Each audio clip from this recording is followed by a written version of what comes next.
12:30.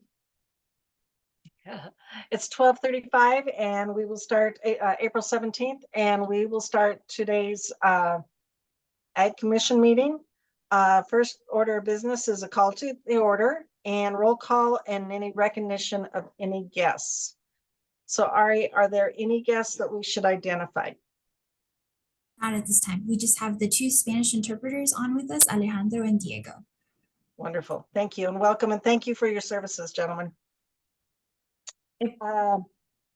Colleen, if we can just allow them to give a small intro for people Sure. to know what they need to do to get on the Spanish interpretation, that would be great. Okay, that would be wonderful. So Diego or Alejandro, if one of you guys would like to take the floor on that, that would be wonderful. Of course. Thank you very much for having us. My name is Alejandro Arrieta. Today I am with my colleague Diego. We'll be interpreting into Spanish. Thank you for having us. I'm going to go ahead and provide instructions in Spanish. So thank you for your patience. Hola a todos, mi nombre es Alejandro Arrieta, soy uno de dos intérpretes. El día de hoy estoy con mi colega Diego Pons. Muchas gracias por tenernos aquí con ustedes. En esta junta queremos practicar la justicia del lenguaje lo más posible y una herramienta para hacerlo es la interpretación simultánea. Por lo tanto, si usted prefiere participar o escuchar en español, podrá, después de compartir estas instrucciones, vamos a aprender la configuración de la interpretación, donde va a haber un icono terráqueo en la parte inferior a mano derecha en su pantalla, o quizá la opción de la interpretación bajo el menú con los tres puntitos que dice más. De ambas maneras, o como sea que aparezca la opción de la interpretación en su pantalla, asegúrese de seleccionarlo y escoger el español. Si es necesario para usted, puede poner el audio original en silencio. Si tiene algún problema con la interpretación, por favor avísenos, pero con eso sería todo. Muchas gracias. Thank you very much.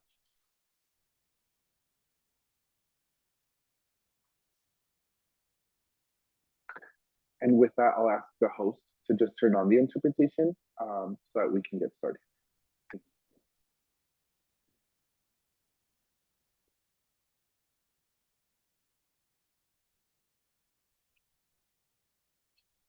I'll wait for your cue, Ari. Sonia is supporting me with that, but we are started. Yes. Great. All right, wonderful. Well, again, welcome. First order of agenda is to approve of today's meeting agenda. So I'm requesting a motion for that, please. This is Catherine. I move we accept today's meeting agenda. Thank you, Catherine. Do I have a second? I'll This is second. Roberto, second. Thank you, Simon and Roberto. It's been moved and seconded to approve today's meeting agenda. Are there any discussions or additions or corrections? If not, we'll proceed to vote. All those in favor, please say aye or give the thumbs up on your screen, please. Aye. Opposed, same sign. Motion passes. Thanks. The next item is to approval of the March meeting minutes. And hopefully in your notes, you saw that there was some adjustments in the meeting notes because some things got cut off, but I think we're okay there. So may I have an approval to accept March meeting minutes, please?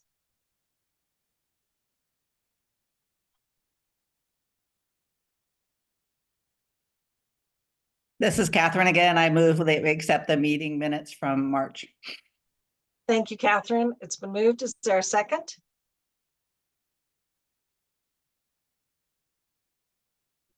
I'll second, Colleen. Thank you, Nick. It's been approved and there's been a motion and a second to approve March meeting minutes. Any questions or discussion? If not, we'll proceed to vote. All those in favor, please say aye or give a thumbs up on your screen, please. Aye. Aye. Aye. Opposed, same sign. Motion carried. Thank you very much. At this time, we are at the point of the agenda for public comment. Ari, please let me know if there's anyone in the queue to address the Ag Commission. And if there are, the comments are limited to 3 minutes per individual, please. We don't have anyone in queue for public comment. All right, thank you so much. We will move on to Commissioner's report. Kate. Great. Well, thank you, Colleen, and great to see you all as always. Welcome. Before I jump into my update, and we'll have plenty on the agenda from Hollis and Jordan and Dr. Baldwin throughout our meeting today. I do believe it is a special day for our chair. I believe it's Colleen's birthday. So happy birthday, Colleen. Thanks for letting us join you and celebrate you on your birthday. Thank you so much. Happy birthday. Happy birthday. Happy birthday, Thank Cole. you. I'm glad to say it's not a big one yet, so thank you. Well, we'll celebrate properly when we're in person in Yuma next month. So I'll jump in. A number of updates from me. First off, from our last meeting in March to today, just kind of some of the places I've been was down in outside of Ignacio on Southern Ute land for the Southwestern Water Conservation District annual seminar just a few weeks ago. Was there with a number of our staff, actually. Really good time talking water in the Southwest. Just last week, I visited with a number of hemp producers up at NOCO Hemp, which is the annual sort of hemp conference. Lots of conversation about the future of hemp, and there's just such a keen focus on diversification, getting away from oil, and really expanding into building, into clothing, into textiles, into many, many other elements beyond. And then just today, I got back from the Partners in the Outdoors conference. This is Colorado Parks and Wildlife.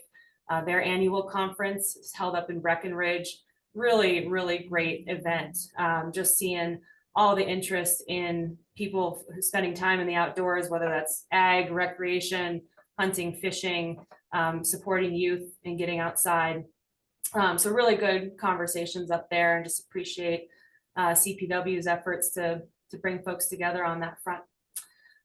So jumping into some of the top issues and hoping to not be redundant with Hollis and Jordan.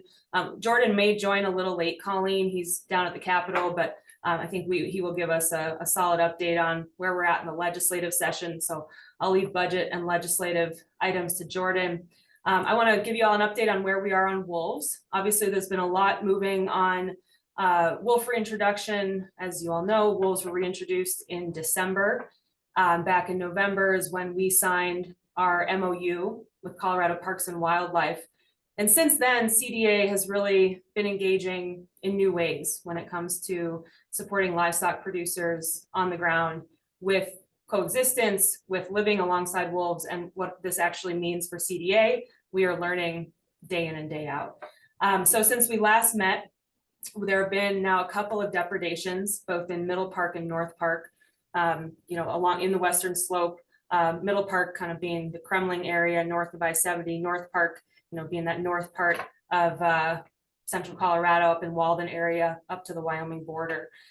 So we've been working with producers in both areas, specifically Middle Park as of late, though we're certainly in communication with producers in both parts of the state. And really kind of what has been playing out is these two depredations, as in the last few weeks, were related to the reintroduced wolves. And so this now is kind of begging the question of how does CDA show up alongside CPW now that we have this partnership? So the way that we've been doing that is, one, talking to people on the ground, what's going on, what do you need? Two is not making an assumption about what is needed on the ground. So our conversations have really been around what's working, what's not, how can we support you in what you think might work?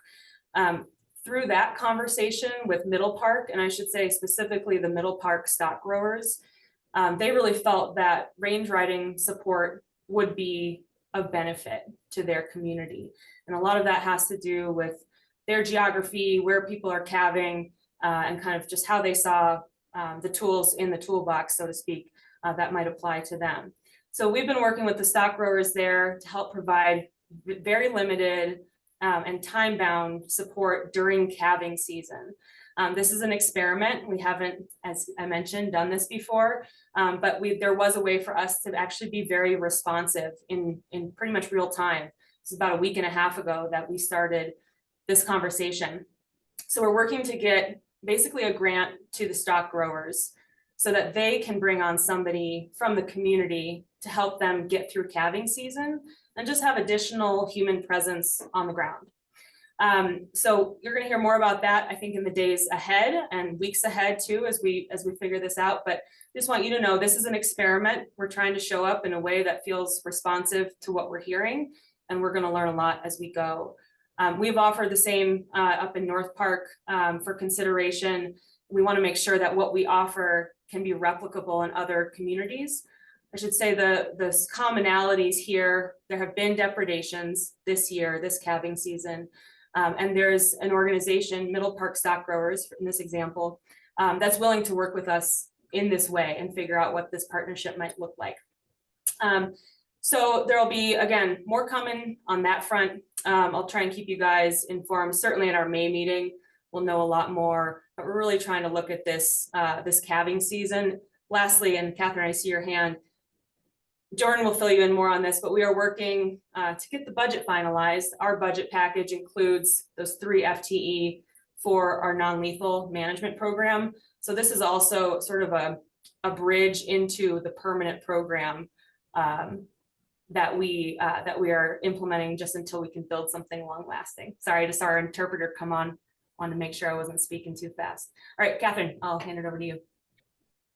I'm just wondering if you're posting this information somewhere on the CDA website, because I think staying ahead of the issue, or at least not, seem like you're being transparent, I think would be really important at this time. Yep, absolutely, Catherine. Bethany's on and she can help with that, but we issued a comment I think it was the day after that second depredation to the press to let them know that our commitment was to move resources to Middle Park within the next 2 weeks. We're in week 2.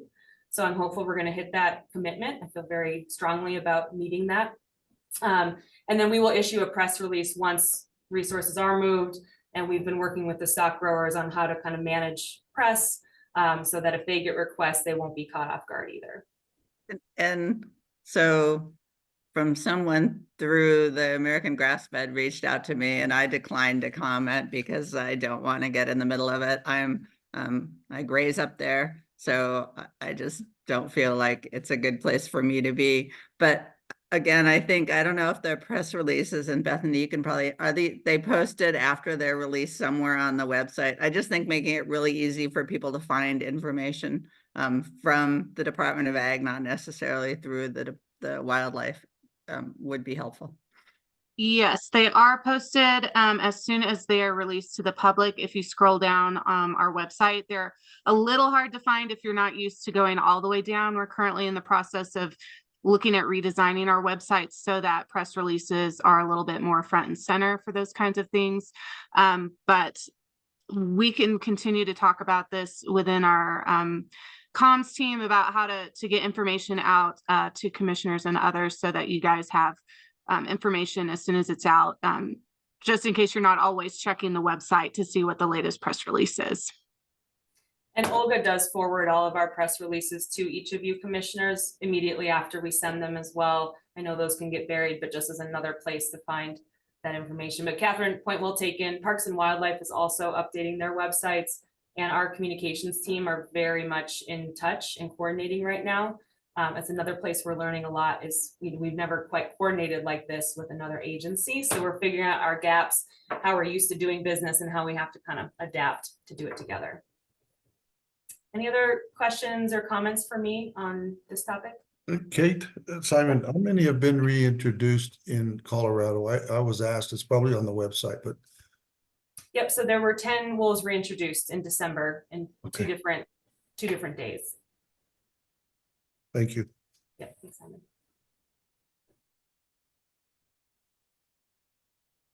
Hey, can those grant funds be used for equipment and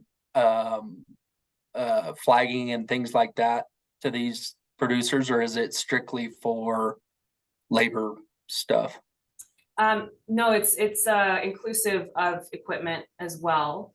And so essentially what we're doing, we're offering a grant up to a certain amount, and then stock growers will put that money to use, get reimbursed for actual expenses, and be able to use it for a suite of non-lethal tools. So Middle Park range riding was kind of, that was what they wanted to see. But if flagery becomes a tool they want to use over the next few weeks or a couple months of calving, that will be an option as well.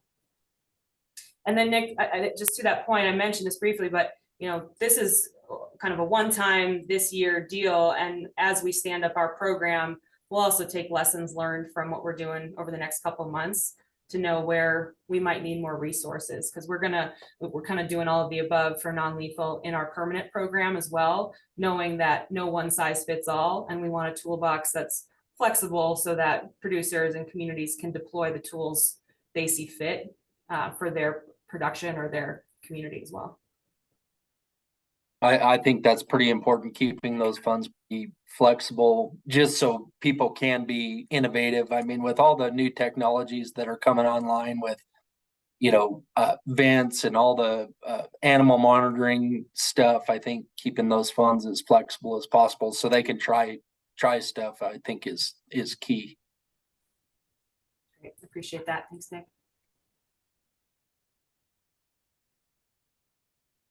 Anybody else? No, this is a big one and it's moving quickly.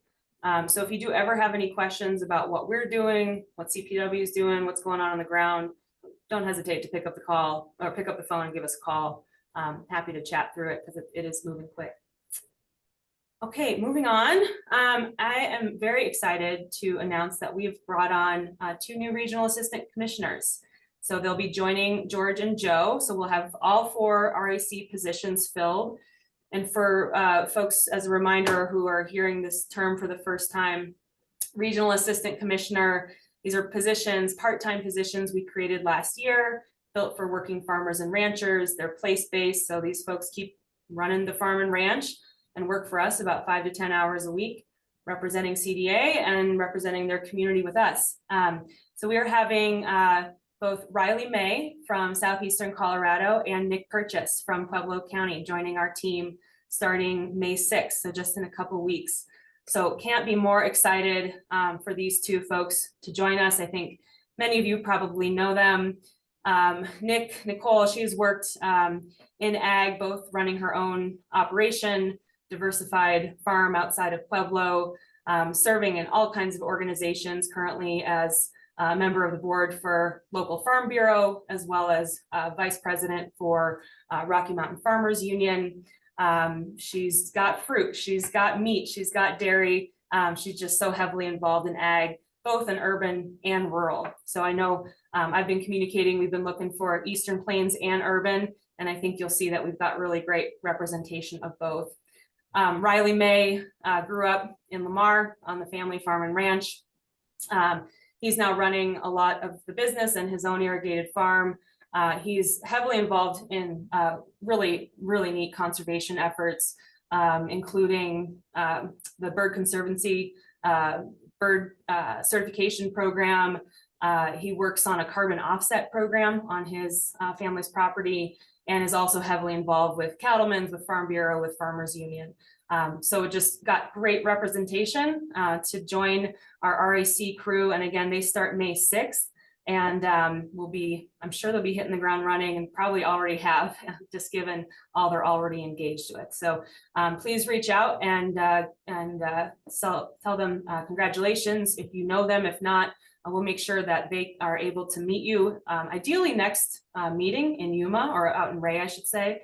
And if not, some other time. We will also be sending a press release announcing they're joining our RAC team. So that news will be out here shortly.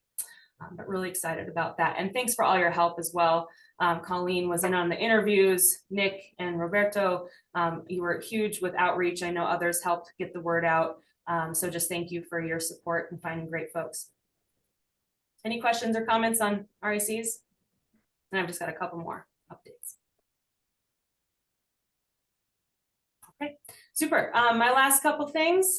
Speaking of urban ag, we have a lot moving on urban agriculture right now. As you all know, I was appointed to the Secretary's Urban Ag Advisory Committee, so I continue to serve on that. As part of that, I've asked a number of our urban ag leaders, especially in the Denver metro area, to essentially be my advisors. That's turning into a broader sort of coalition, which I'm really excited to see where that might go. But I just want to say thank you to Roberto for helping lead that and organize that, and excited for those relationships. We also just posted for a full-time urban ag soil health specialist as part of our growing soil health team. And I know I have not mentioned everybody, but we've got amazing folks joining the soil health team as well from all over Colorado. We're doing 4 quadrants, so we got folks out in rural Colorado building that team.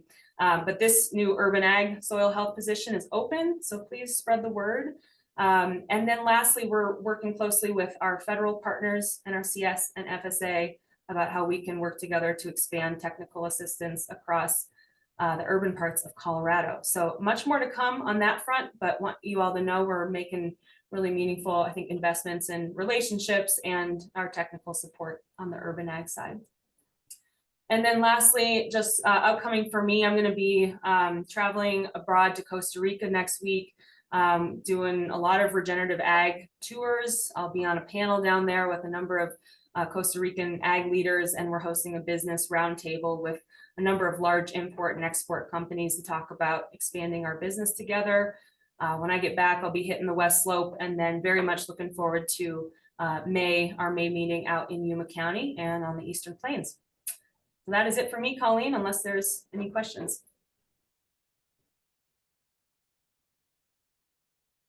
Okay, thank you, Kate. Lots of things going on in your world. Thanks so much. And I see Catherine's hand is up as well. Oh, I lost her. That's okay. I just wanted to Oh, there you call are. out that the Regional Food Business Center has started a list of approved technical assistance providers. And so through that program, they will reimburse people for technical assistance up to $2,000. And so you might want to look at that, Kate, before you build something that we don't need to do. And I'm an approved provider. And in the last 10 days, we've already had 2 people reach out to get technical assistance for various programs. That's great to hear, Catherine. We'll follow up with the team on that and make sure we're not duplicating efforts. That's great. It's great news.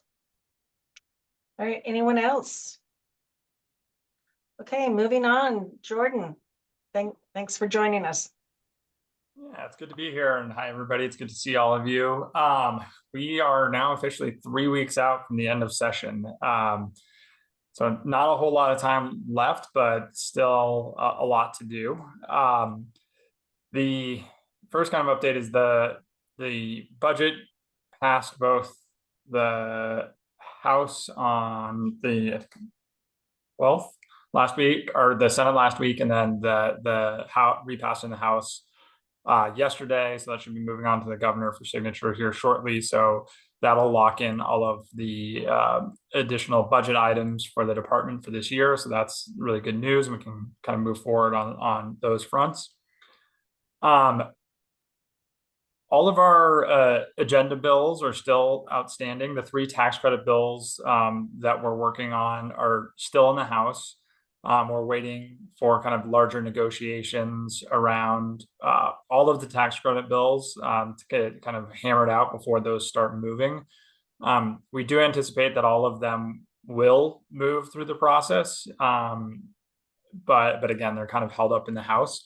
That includes the ag asset transfer tax credit that we've been working with Rocky Mountain Farmers Union on, as well as the sustainable ag tax credit, and then also the veterinary workforce tax credit. And that last tax credit bill had a kind of an interesting run last week. It actually died in House Finance last Monday on a 5-6 vote. And then through some various procedures, we were actually able to have that bill reconsidered by that same committee on Wednesday of last week, and made some amendments to that bill to reduce the tax credit amounts that are available to veterinarians and vet techs, down from a maximum of $30,000 per year to $15,000 per year, and then reduce the amount of tax credits available to or for transferring a vet practice or starting a new one in a underserved, underrepresented area from a maximum of $200,000 one time to a maximum of $50,000 one time. The last change was that we ended up bringing the overall cap of tax credits per year on that bill down from 5 million back down to 2 million, which was the amount in the introduced version. So with those changes in committee last Wednesday, we were able to get that through House Finance Committee on the second try on a 9-2 vote, I believe. So so that was good news. Get that back alive and moving through the process.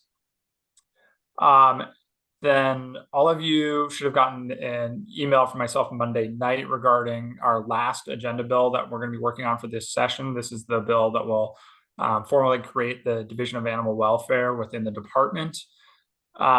This bill is kind of in conjunction with the budget request that we put forward this year for additional staffing to create the new division. That was included in the budget that was passed. And just a reminder for all of you, that included funding for a new division director, a new education and outreach specialist, as well as a new administrative support staff. And then also some additional funding to incorporate BAP into a database that's used by PACFA to kind of formalize the BAP's database solutions going forward. Anticipate that bill will likely be in committee early next week. I think the key points on this bill for everybody just to be aware of is really, it's an administrative change that will help kind of increase our oversight of the existing Bureau of Animal Protection and Pet Animal Care Facilities Act, while freeing up Dr. Baldwin's time in her role as a state veterinarian to really focus on animal health issues, as well as the Animal Health Division just has an increasing workload that we're seeing. Over the past couple of years, we've added additional staff on agricultural emergency response. They're getting additional staff this year for that program. They've added the wild horse program last year. And we're getting additional funding for the kind of wolf depredation technical assistance side of things. So that's getting added to animal health as well. So again, there's just an increasing workload in animal health, as well as kind of a need for additional education and outreach and oversight of those two additional programs. So that's really the main driver for this change. Another really important thing to note on this is that we are not looking to change any statutory authorities or any program rules or requirements for either the BAP or PACFA program through this bill. None of that will change. Again, it's really designed to be a purely administrative change.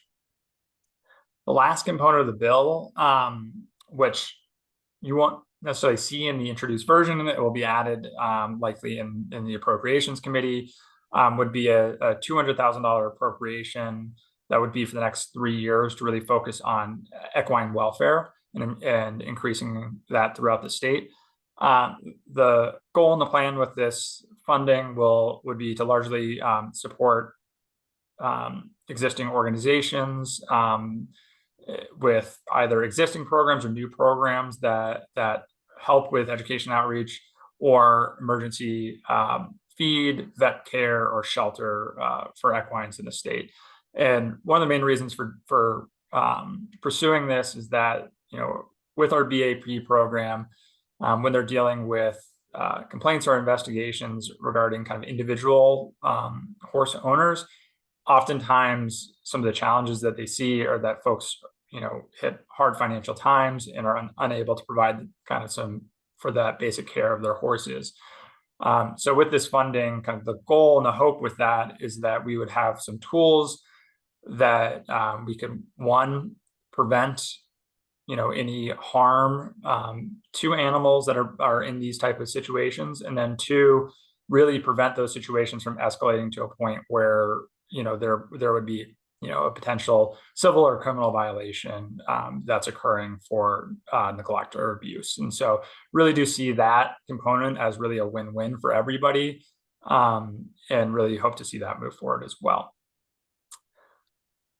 There's lots of other bills that are moving through, but I know we have kind of a short time today. So I'm going to stop there with the bills that we are kind of pushing through right now, and happy to answer any questions on those or other bills that are moving through.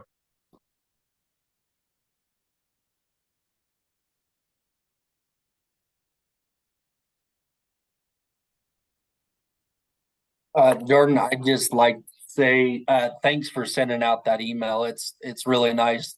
I know that probably took some time on your part to throw together that one pager, but from our perspective, it's really nice to have a quick and dirty summary of, hey, here's the real meat of it before we get the calls. So thank you for doing that. Yeah, you're welcome. And that reminds me too, if you do, get calls and conversations and you feel it's needed or appropriate to forward folks on to me for further discussion, please feel free to do so.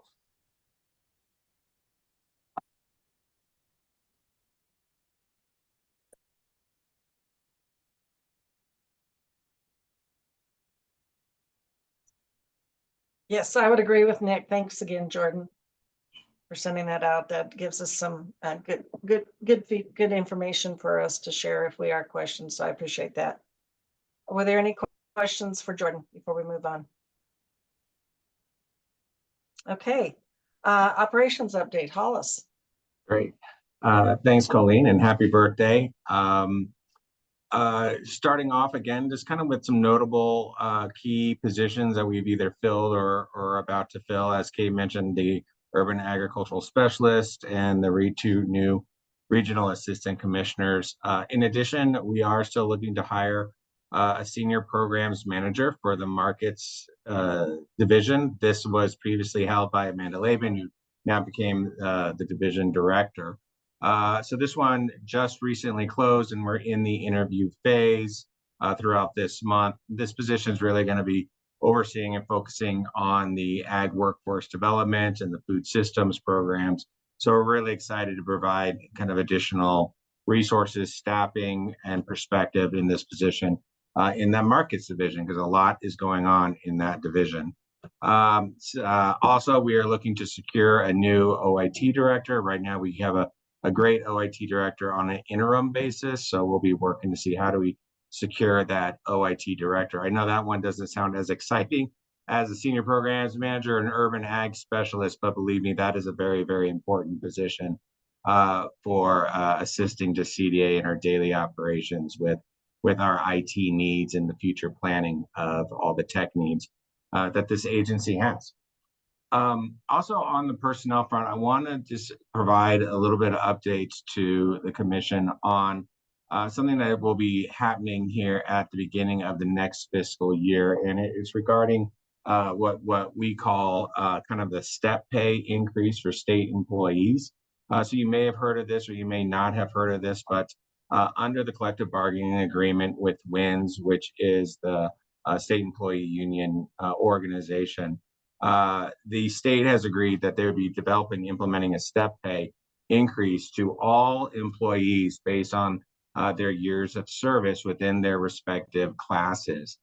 So this is really, really great for our employees who've been state employees for many years. And, as a state employee, upward mobility as far as salary is always kind of a struggle statewide. So this really does help advance that and helps us retain really, really good employees and recognizes rightfully the years of service for a lot of our staff who have been with us for 5, 10, 15, 20, 30 years. But needless to say, what that is going to do is essentially we're seeing large increases in salaries as a result of this step pay. The long bill, as Jordan just mentioned, that was passed and will be signed, takes into account for this for employees that are generally funded. So we have the funding to provide salaries for those staff. However, There are also cash-funded programs and even employees that are part of those cash-funded programs, or even employees that are funded through federal grants that will see this step increase. And so we're looking right now and working to see what that impact of those increased salaries would be, both on cash-funded programs as well as federally funded programs. And we're working with our business operation, the division directors, to really identify kind of where are those big programs that we may have a concern about regarding the revenue that would be needed. But we are working with, again, the division directors, business ops to figure that out. We really feel like we can absorb most of that increase through existing fee structures, through existing revenues for each program. But there are a couple of programs that we really want to focus on and make sure the large programs. So we're focusing on like the brands division, the fruit and vegetable program that's cash funded, and really making sure we're going to work with those program managers as well as those entities and stakeholders to make sure that we have a plan going forward in the future to be able to cover those step increases. Switching gears a little bit, just really focusing right now with springtime is really our field inspection season. So we're getting out there doing a lot of all of our programs are out there in the field. Produce safety inspections have begun, GAP audit inspections have begun, fumigation, water quality control, a lot of our pesticide work inspection. So really this is becoming our field inspection season as we warm up here and get into the planting season and into the summer. From a standpoint of work with our grants and awards, some notable things: the Community Food Access Program has completed their second round of grants. They're looking to be issuing about $3.1 million in the second round. Combining with that first round, they'll have awarded about $5 million probably by the end of this fiscal year. We're also working with the outreach contractors that we have placed throughout the state to really begin to focus on the Community Food Access Tax Credit, which is kind of the next layer or the next element of the Community Food Access Program, moving from a grant program to also this tax credit, where we have $10 million in available tax credits to promote healthy food in low income, low access areas. So again, we're going to be working with the contractors, the nonprofit organizations all throughout the state to help begin to promote the use and the applications of the tax credit for this calendar year. They also recently closed on an RFP to promote value chain coordination for members that join the consortium, whether they're a small food retailer or a small family farm. This value chain coordination will be working with various food hubs that applied to this RFP to begin, again, help promote value chain, providing member benefits like pallet break fees, reduced fees, delivery fees. So again, help expand that middle of the supply chain. So lots going on in the community food access arena. Specialty crop block grants completed their application closed last month, and they've completed the reviews, and they'll be selecting 15 projects that'll begin in 2025. They're still going through the process of getting final approval by the USDA. And then the Resilient Food Systems Infrastructure Grant, or RFSI, they're also in the second round of the application process. They have $3 million to award to help some more promote the middle of the supply chain. But we received a significant number of applications in that first round, and so really we're going to be to see how those who went through the first round, how many are going to matriculate through and apply. That will go through the USDA review process as well later next month. Other than that, we're really just going to begin to focusing on filling positions and standing up new programs from this legislative session that Jordan just mentioned. So we will be looking to kind of start the pre-work and standing up the Division of Animal Welfare, the Non-Lethal Conflict Reduction Program for helping predator control, as well as the expansion of several of the other existing programs that are going to see an increase in funding, whether it's the ADPRO program for energy grants, or our Ag Emergency Response Coordinator, Colorado Proud, or international marketing, etc. So really, we're just the calm before the storm. Once the legislative session is closed, to begin to implement all the new programs and new initiatives that came through this legislative session. And finally, just want to realign and remind you and go over again, we're working on our wildly important goals for FY25 and beyond. There are 4 goals, and I'll provide a little bit more detail than I did last time. The first goal is really providing market economic promotion. And this is going to focus on creating market access, both on an international and national level. And our goal is really to be able to provide market access to around 260 businesses, both again, national and international, largely through our markets program. This will also have a focus on not just the international program, but our Colorado Proud program, as well as our new Climate Smart Marketing program that we are standing up.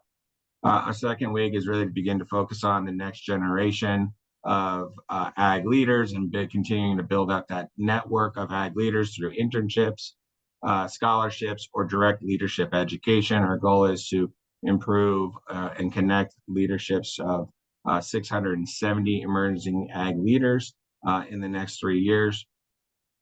Water resiliency. This one, what we are hoping to do is complete 12 really distinct water-related initiatives that would align with advancing the Colorado Water Plan. And so these will be ranging anything from our work in soil health to our interactions with local governments and water quality testing, etc. So we'll be partnering with CWCB to help flesh out some of those directives. And then finally, our fourth wig is related to the non-lethal predator control. And we're going to be focusing on standing up this program over the next few months. But really what we want to focus on as a lag measure is the awareness campaign of the program to livestock producers and industry and other stakeholders. And so they are aware of the program, but also, but more importantly, aware of the resources that are going to be available through this program. So those are, again, our wildly important goals. We're still feverishly working with the program managers on those, working with Kate on review of those. We'll be submitting them to the governor's office on April 2nd. Once we get feedback on those and really have them polished, we're going to be happy to share them with the Ag Commission, and then they'll be finalized at the end of May. So with that, I'm happy to stop and take any questions about anything I just went over, or happy to go right into discussions about CDA priorities.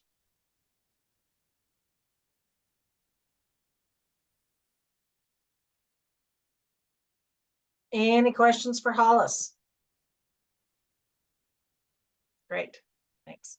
So we're moving on to discussion of CDA priorities. The things I've heard today was like hemp, wolves, our 2 new regional commissioners, urban ag,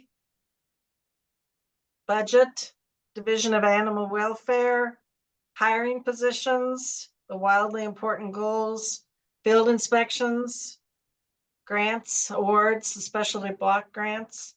So those are some things to be thinking about, the CDA priorities. Any discussion on any of these that we'd like to have today, or anything else?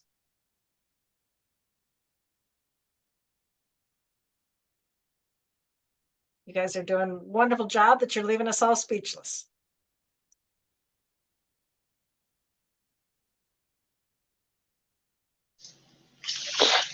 I just had a thought on the wildly important goals as far as the next generation ag improvement and connection, and was going to see if anybody had any thoughts on internal promotion opportunities within organizations that the CDA could help out with, as far as education for current employees, for management training, or some ideas like that might help producers promote from within their organization. Thank you, Jeff. I can add, I'm happy to kind of talk about that. And I think we have something that aligns with that. So how our wildly important goals are designed is you have something called a lag measure, which is okay. We want to increase leadership by 670 ag leaders that are supported one way or the other through a CDA program. That's the overall like output. And then under that, we have what we call lead measures, things that we want to do to accomplish that goal. And one of them that we are looking to do is and we're excited about, is a program that Aldo Para is doing with our agricultural workforce support program, which is how do we begin to look at our labor force and see and growing ag leaders from there, and providing professional development of our ag workforce into something to get them experience, training, education to go into a promotional event and go into possibly management. So one of our goals for this next fiscal year is to design that program and begin to work with others to see what's out there as far as resources that we connect our labor force to that would be interested. Design this, come up with a feasibility plan, and then launch a pilot in about a year from now. That's our goal this year. And again, this is a 3-year goal. So then we would then pilot it in about a year's time. Okay. Yeah, thanks for the clarification on that.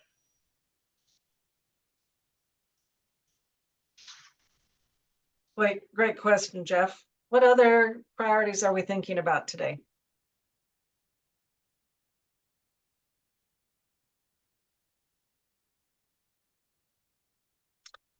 Okay, well, keep thinking, and remember, there's always this opportunity every month to kind of discuss the priorities and things that are going on.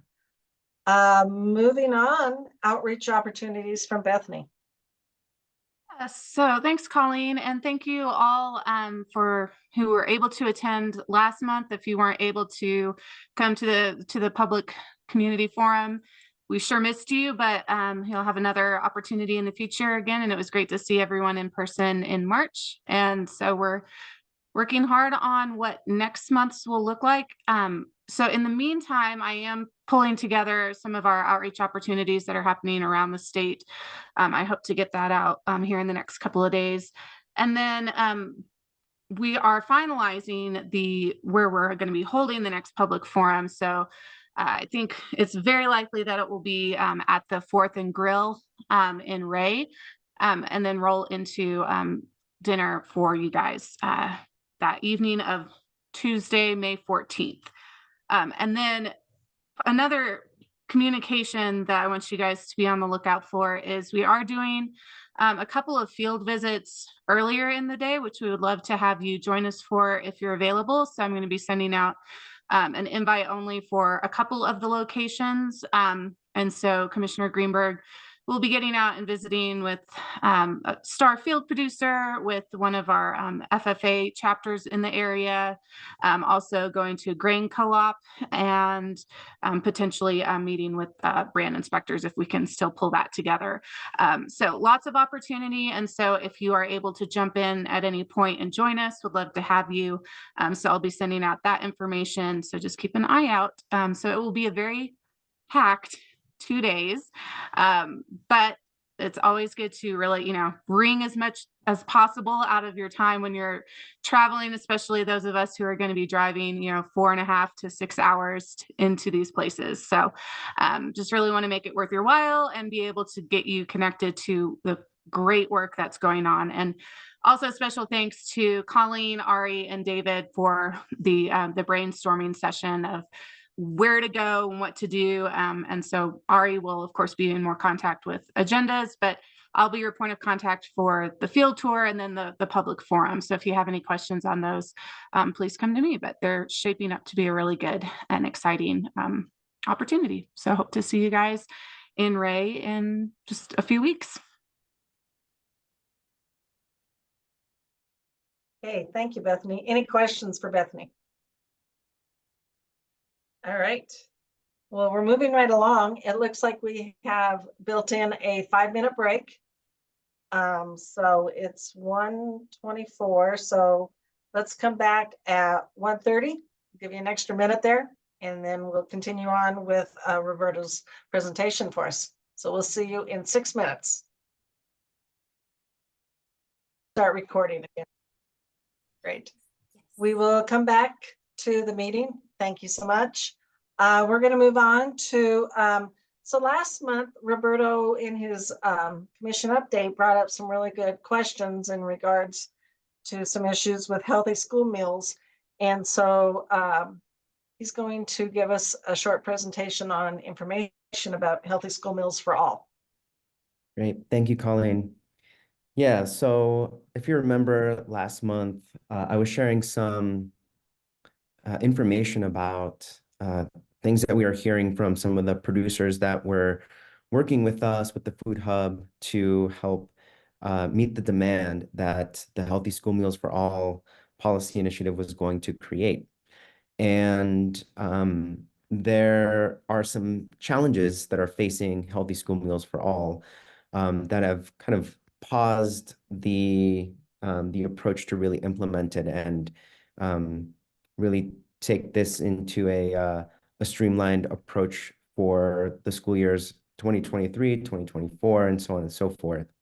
Just some background, and I'm not sure how much you all are kind of in tune on what Healthy School Meals for All is and everything, but I'll just quickly recap that last year, 57% of Colorado voters approved the measure. And it really is focused on supporting schools that are participating in the National School Lunch and Breakfast programs to offer free breakfast and lunch to all students. HSMA was going to use a tax-driven incentive to support investments in local food purchasing and technical assistance to support the schools and increase wages for cafeteria workers. In its first year, HSMA was an incredible success. We saw 100% of eligible districts opting into the program, and meal participation actually went up by 30% across the board. Ultimately, HSMA is really kind of geared to support 100 or 600,000 meals daily to Colorado public school students. And one of the great things that I think resonated with me and a lot of other advocates was that it removes the stigma, right, and shame of students that are participating in free and reduced meals at school. This essentially just covers any student to access that food. And so obviously this can have a huge impact on Colorado agriculture. And that was one of my kind of primary drivers to support this as well, is that we would be able to keep a lot of those dollars in Colorado agricultural communities and to strengthen Colorado agriculture. And so what we ended up seeing in terms of the challenges is that due to the higher than anticipated participation rates and changes in federal reimbursements due to the rising cost of food, HSMA ended up costing a lot more than what was initially posited. So for example, we saw an estimate of 115 million that the program is going to cost in fiscal year 23 to 24, which now has ended up costing around 166 to 171 million. For 24-25, the initial estimate was around 71 to 101 million, but CDE is now estimating that it would cost 131 to 137. And so, you know, there's a big discrepancy here that I think we weren't really able to account for when we were really trying to support this measure. Thankfully, you know, the Joint Budget Committee voted to temporarily fund the free breakfast and lunch program through state education funds, both this year and next year. And you know, that has kind of helped us bridge this gap. But where we are now is really to push for a late bill that will give us the opportunity to put the ballot again or to put the measure on the ballot this year, so that we can fund the remaining costs of the program. In the original legislation, there was let me see here. The incentive was to cap state income tax deductions on high income earners making, I think, $300,000 and above. This new measure will reduce that down to those earning $250,000 and above to kind of cover that gap. And so this is essentially trying to happen within the next 3 weeks. We're hopeful that the Speaker of the House can approve the slate bill and we can move forward with it. But ultimately, you know, this is a big issue that is affecting a lot of our producer partners who have invested in land, who have scaled their operations in seed, equipment costs, and they're now really left to carry this burden. And so I'm kind of wondering if any of you have heard from your communities, producers that have been impacted by this situation of an uncertainty with HSMA, and kind of what the kind of, you know, conversations are looking like. I think this is something that can really put Colorado on the map in terms of addressing both food access, food resilience, but also strengthening our agricultural sectors. And I think it can be a stepping stone to what we could see in terms of institutional procurement, supporting local producers, and really widening the supply chains to incorporate those products. And we can see that, you know, the communities around the state really want this to happen. But at the same time, it gives Colorado producers a really important and vital step up in ensuring their viability. So yeah, I think with that, you know, I'm opening up to questions, but also very curious to hear from you all what you've heard, what your thoughts are, and see if we can, you know, come to a really good understanding of what we're dealing with.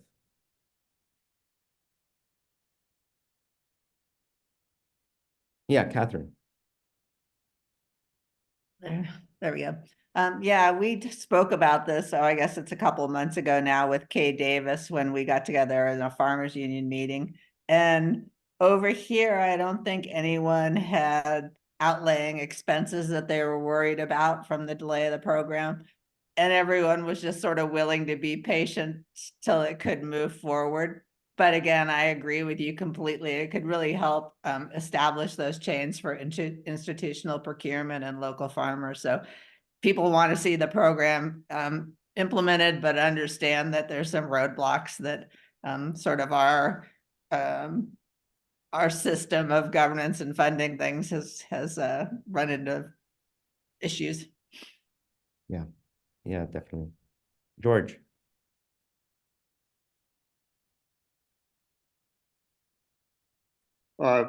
Thanks for that question, Roberto. We are participating in a school lunch program here for ground beef, and one of the things that we've done is we've had animals processed and put in freezers so that we have beef available for these programs in fairly large quantities, and it has to be done quite a bit ahead of time so that you know what your delivery schedule is and all that. So we have product in some on the hoof and some in the freezer, and always looking towards that. So far we haven't had anybody cancel anything, but we are kind of wondering how this is gonna work long term. So just thought I'd bring that up. Thank you. Yeah, Elena. Yeah, I mean, it's been a while since I did a lot with the school lunch programs, but what I heard a lot from the directors particularly was, first of all, like the price issue, like how do you buy local produce when there's a price difference? And then one thing that I felt like is really important to address that I feel like we weren't really able to address when we were working on these programs was like how to change the preparation program, because unfortunately school lunches, like through history, they've downsized a lot of their staff, and so their prep crew is like really minimized. And so like one of the things like that we came up against was, yeah, they want to have produce, but then they have to have more prep and they don't have the staff to prep. And so I just was wondering if there's any work on that, because I know that was a big issue, like when we were doing a lot of our like the food surveys and stuff in the valley, was the food programs were, you know, really struggling with like how to, number one, price wise, how to get that local stuff versus like the commodified Cisco easy delivered. And then, you know, the difference between like fresh corn and like a bunch of canned corn in the prep side was really like, as you know, with all the produce part was really tough for them. So I was just wondering if there's any work on that. There is, yeah. There are going to be grant programs to support schools in scaling their infrastructure and bringing in processing equipment, and then increasing their the wages for skilled labor to operate those that equipment. So I don't have data on how much that was going to be, what, you know, how big the grant program was, but I know that was kind of the holistic understanding for how to support on the school side, receiving those raw agricultural products to then be processed and used into the cafeteria. So yeah, I guess more to come on that if this moves forward. Yeah, Harrison.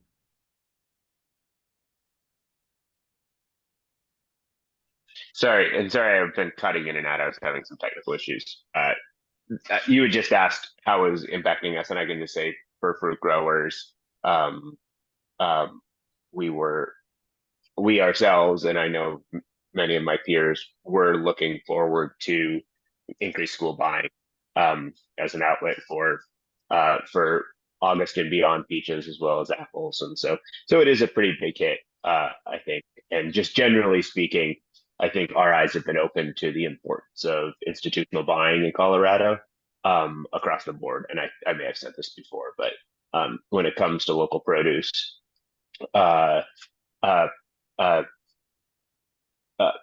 institutional buying can be a really critical step for keeping produce here, you know, reducing travel time, and making sure that we're and providing an important outlet for farms. So I won't say anything else.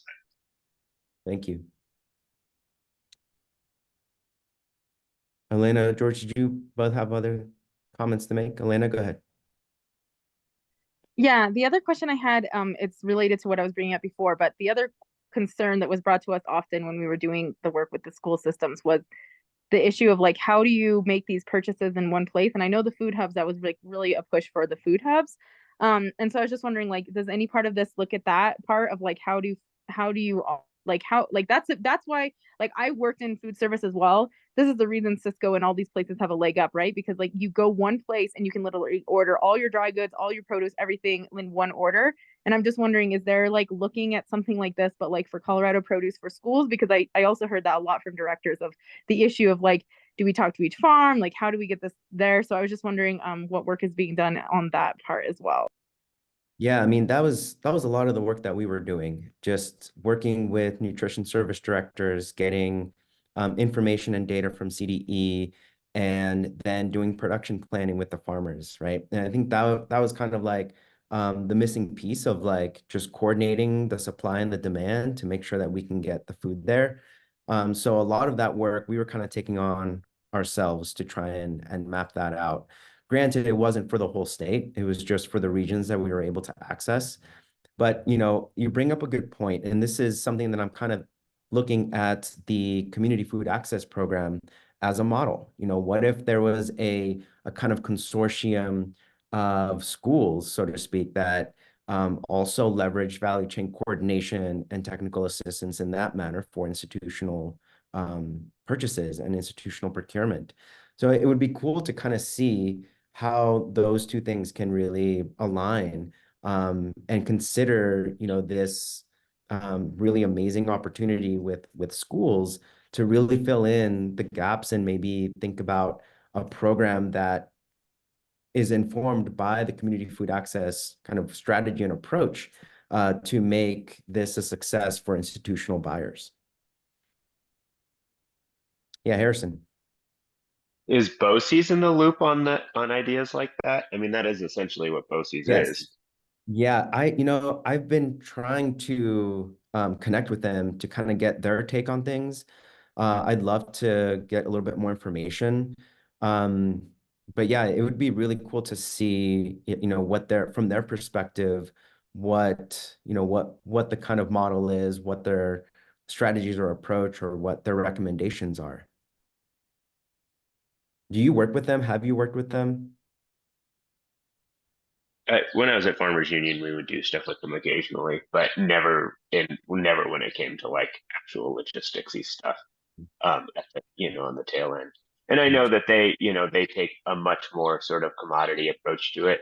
Their focus has always been, if they're not really focused on local produce, their focus is getting product that the last little school at the end of the road can afford. And so they are oftentimes, in my experience, their focus was not on local foods or whatever, but they do have a powerful network, and they are based in Colorado, and they are grounded in a lot of shared values. So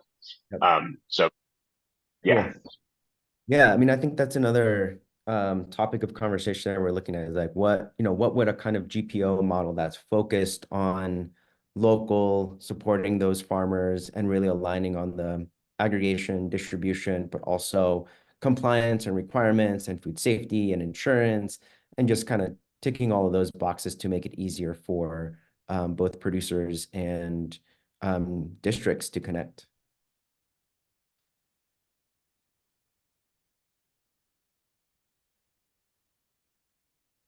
So yeah, I guess we'll see what happens in the next 3 weeks. But I'll be sure to keep you all updated. Yeah, thank you, Roberto, for your insight, your forward thinking in this issue, and please do keep us updated on the bill and what direction that's going to go. So thank you. Thanks, Colleen. You bet. It looks like we have an update from Dr. Baldwin on highly pathological avian influenza. Yes. Oh, great. Ari's going to share the screen for me. Thank you, Ari, for doing that. I'm assuming that's Ari. Yes. Okay. Thank you for doing that. It's always difficult to navigate screen sharing and presenting at the same time. So yeah, thanks, Colleen. And good to see the rest of you this afternoon. I'm going to go through first give you a brief update on the poultry side and where we're at, and then talk about what's changed in the last month. So next slide.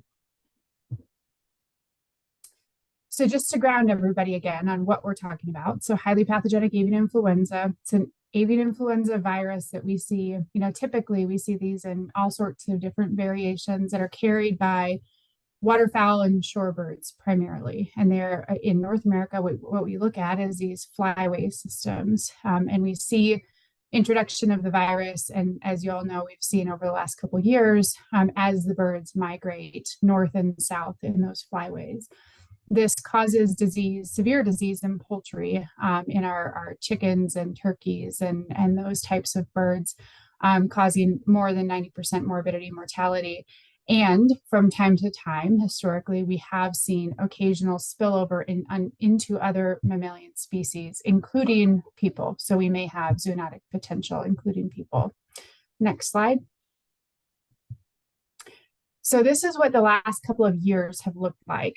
This on the very far left side of the screen was back in February 2022, and we have continued to see peaks of the disease, like I said, typically associated with the migratory seasons in the spring and the fall. So we in the summertime it's a little bit less, but we have over the last couple of years continued to see introductions, and this is just into our domestic poultry production in the US. Next slide. And here's the occasional spillover into mammals that we've seen over the last couple of years. These have been in wild mammals primarily. So mountain lions, bears, seals, fox, coyote, some other species like skunk we've had here in Colorado. So we've seen spillover, and this spillover makes sense. Biologically, this spillover to us made sense because it's the wild waterfowl, the wild birds that have been carrying the virus, and they're in the wild, and they're sick and dying in the wild. And so these wild mammals are preying upon those wild birds. So that sort of spillover makes sense biologically. So these introductions were not really a big surprise to us. Next slide. Here in Colorado, this is what Hypatia has looked like over the last couple of years. This is an interactive map, and Dr. McCarty is also on, and hopefully she can drop some links in the chat for you all. This is on our Hypatia response website, and it goes through, if you click on each county, you can see what all of the different detections are. We have the wild bird detections, the wild mammal detections, our domestic poultry detections as well, but all on this interactive map. We're still working on all of the sit reps, right? We're still publishing those as we have updates. So lots of information on the website, but this is where we've been at. Next slide. And here's our total number, our overview of our outbreak. We've had 34 on the domestic poultry side, 34 premises impacting more than 6.32 million domestic poultry. So that's 9 commercial facilities, 25 non-commercial or backyard facilities, and that's the breakdown. But just a brief overview of where we're at on the poultry side. Next slide. And over the last couple of weeks to month, everything has changed. And this is really what we're here to talk about today.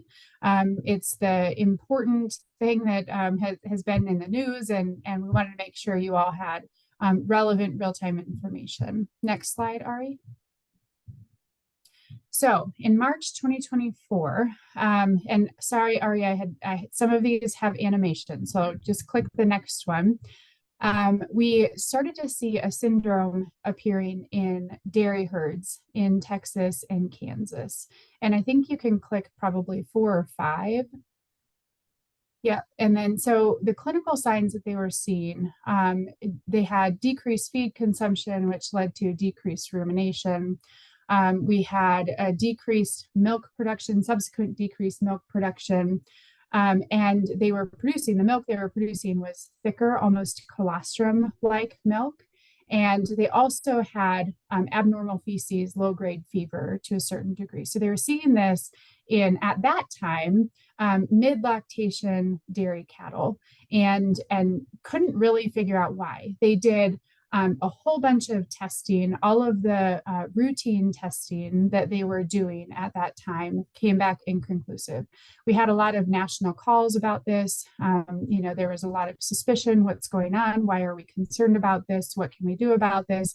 And we really had no idea what this could have been at the time, because biologically, it didn't make a lot of sense to us at the time that we would have a virus that's only impacting mid-lactation dairy cattle. You know, that just didn't seem feasible. It didn't seem realistic.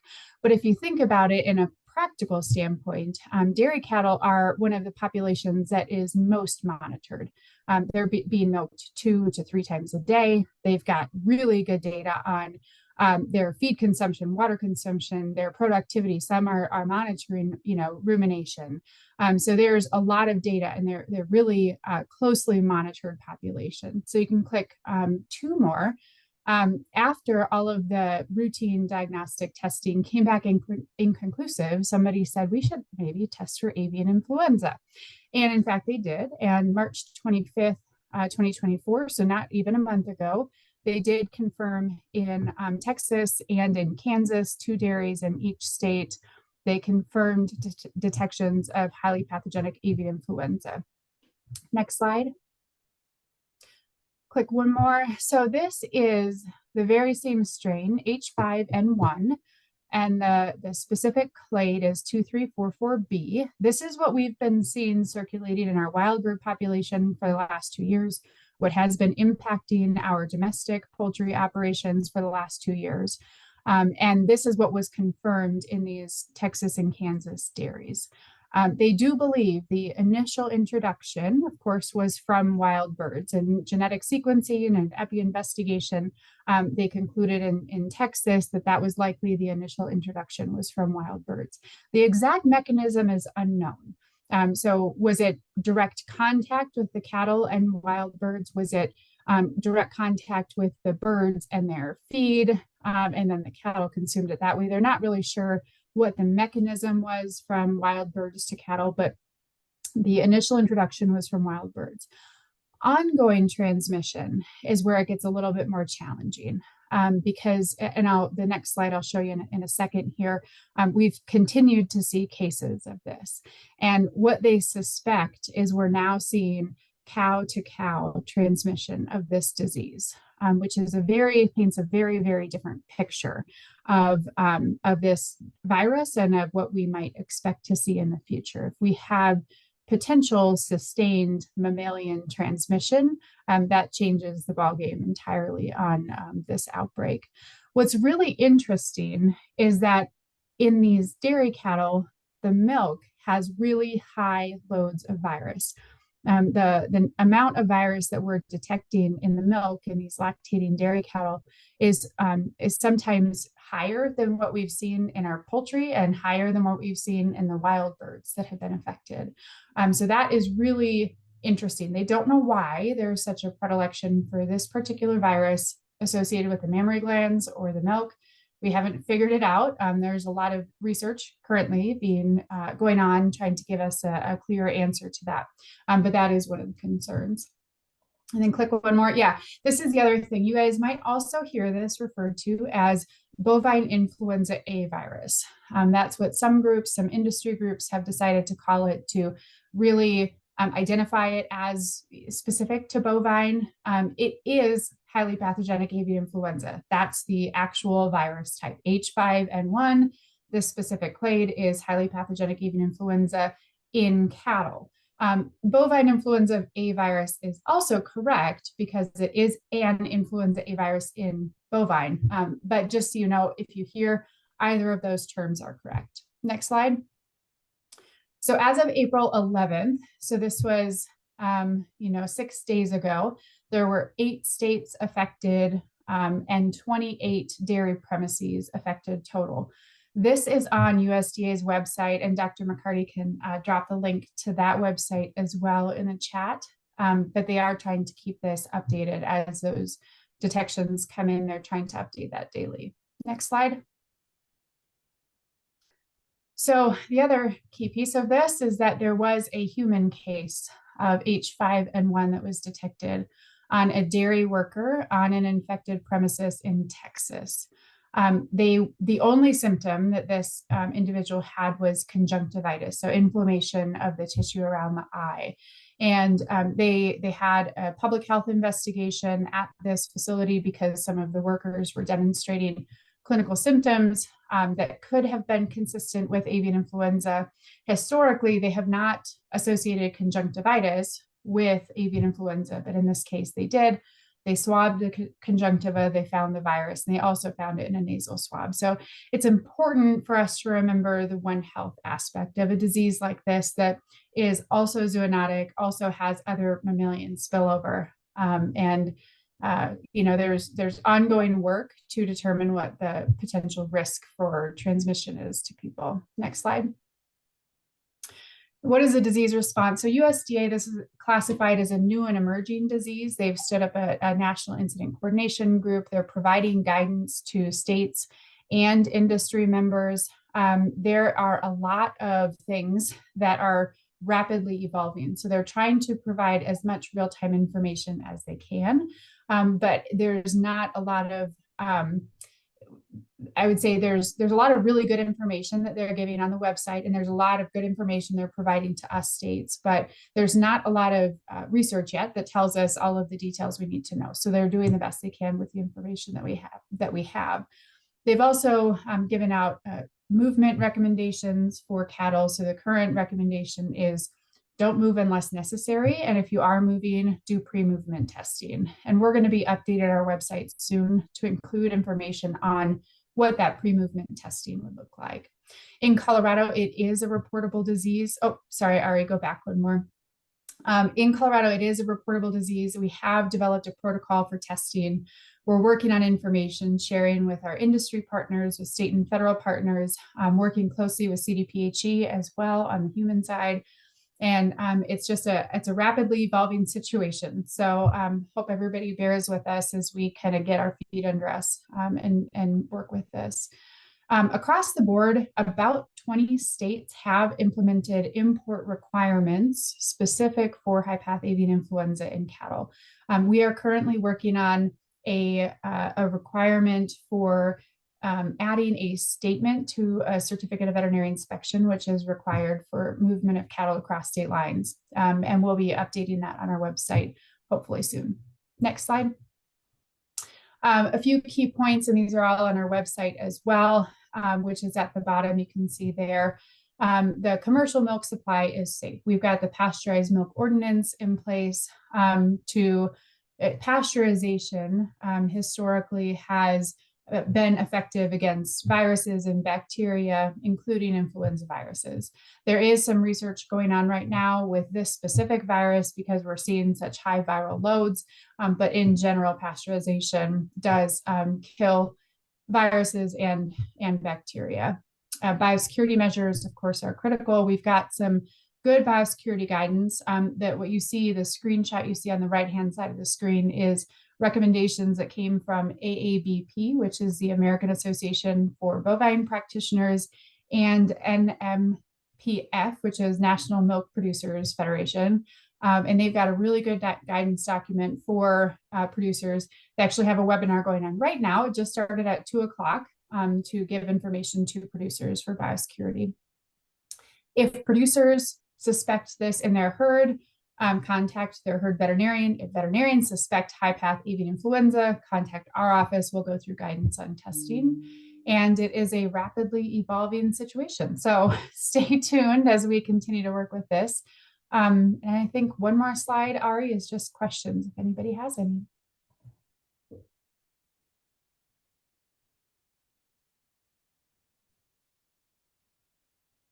Dr. Maggie. Oh, and thanks. Dr. Maggie, sorry, this is Dave. Can you hear me? I can, yes. Just a couple of things talking across somewhat the industry, I guess. A lot of this you brought up, but I've talked to some dairy producers themselves. Sounds like most of the time these cases are involved with older cattle, along with the lactations that you said. And then, but I haven't heard much on the calves, the baby calves and things. Do you have much information on that? And then also, you know, like you said, the wildlife, the waterfowl, we're bringing those in earlier, bringing this in earlier. There's some thoughts as to, since they're, you know, on the go, you know, or migration, that possibly the pigeons, you know, there's a lot of pigeons around as well, and they kind of stay more centralized, so to speak. So have you guys learned anything on that, or is that another source of this now as well? Yeah, good questions. And Ari, I think you can stop the screen share too. So on the first question on the calves, we've seen a number of, actually it's been across lactation. So it hasn't been specific to, you know, in the beginning it appeared to be mid-lactation cattle, but really they've seen it across all ages at this point for lactating dairy cattle.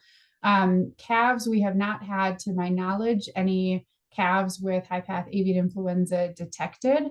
And that, you know, could again change as they expand testing. That could change as they start doing pre-movement testing.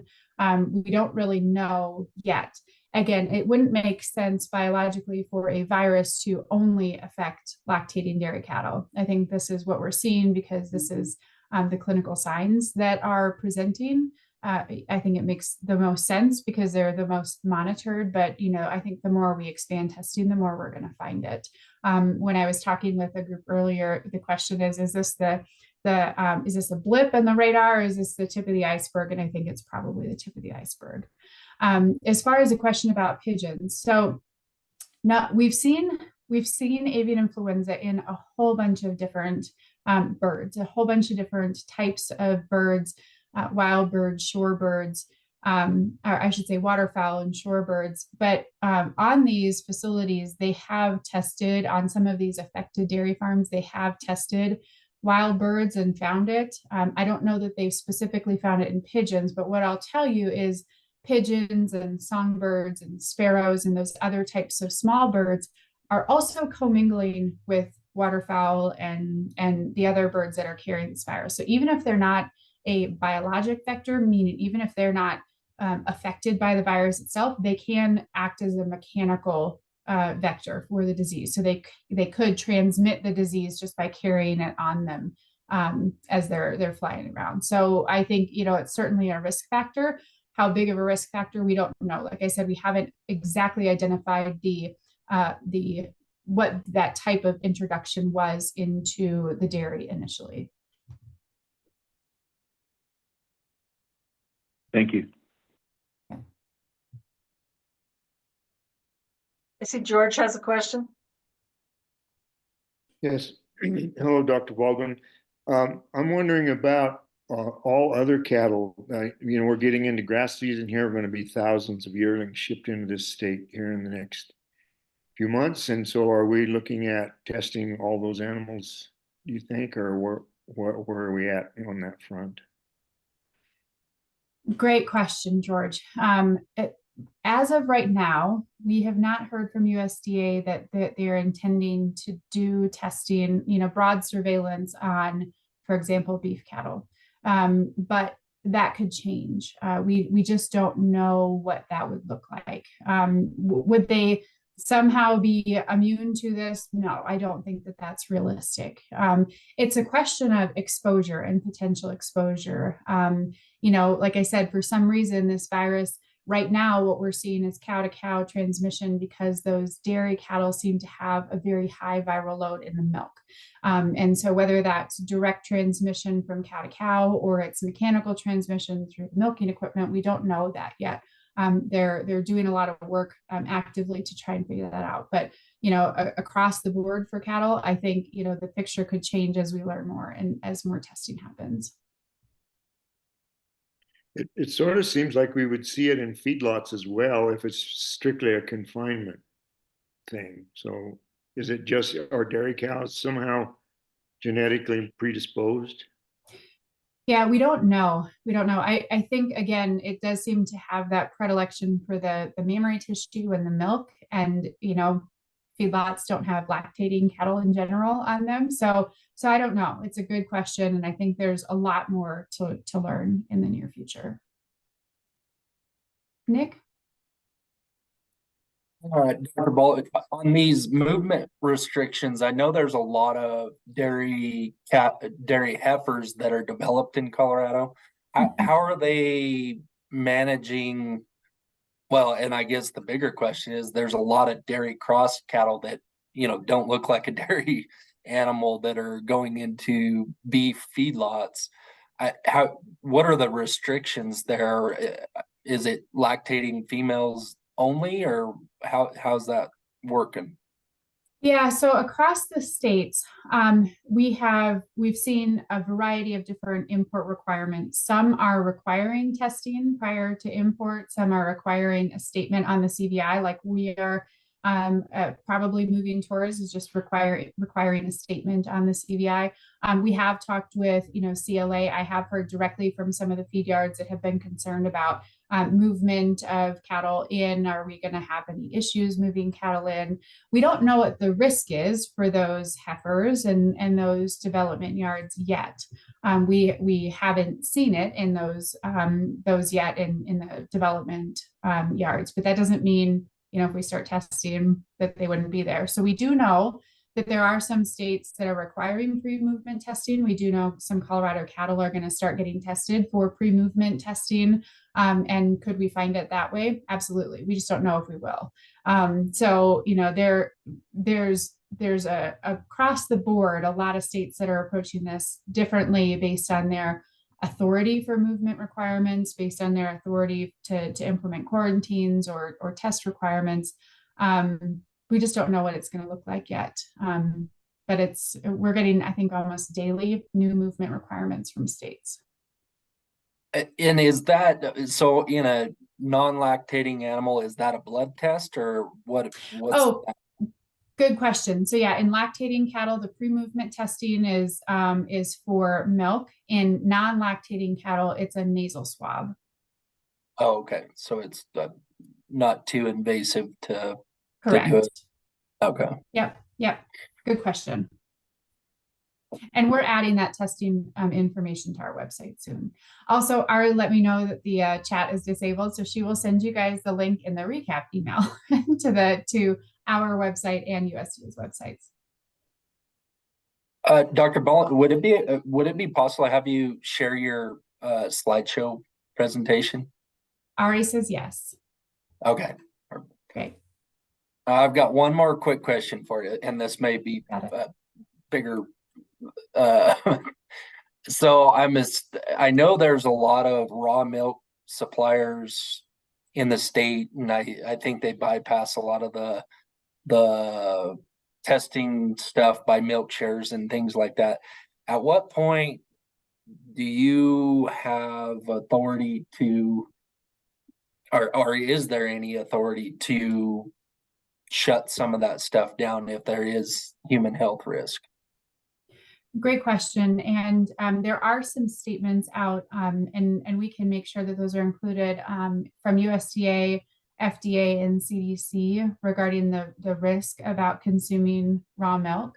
There's a risk in general because, you know, if raw milk isn't pasteurized, there's all kinds of other viruses and bacteria that are present that are normal organisms in, you know, our dairy animals.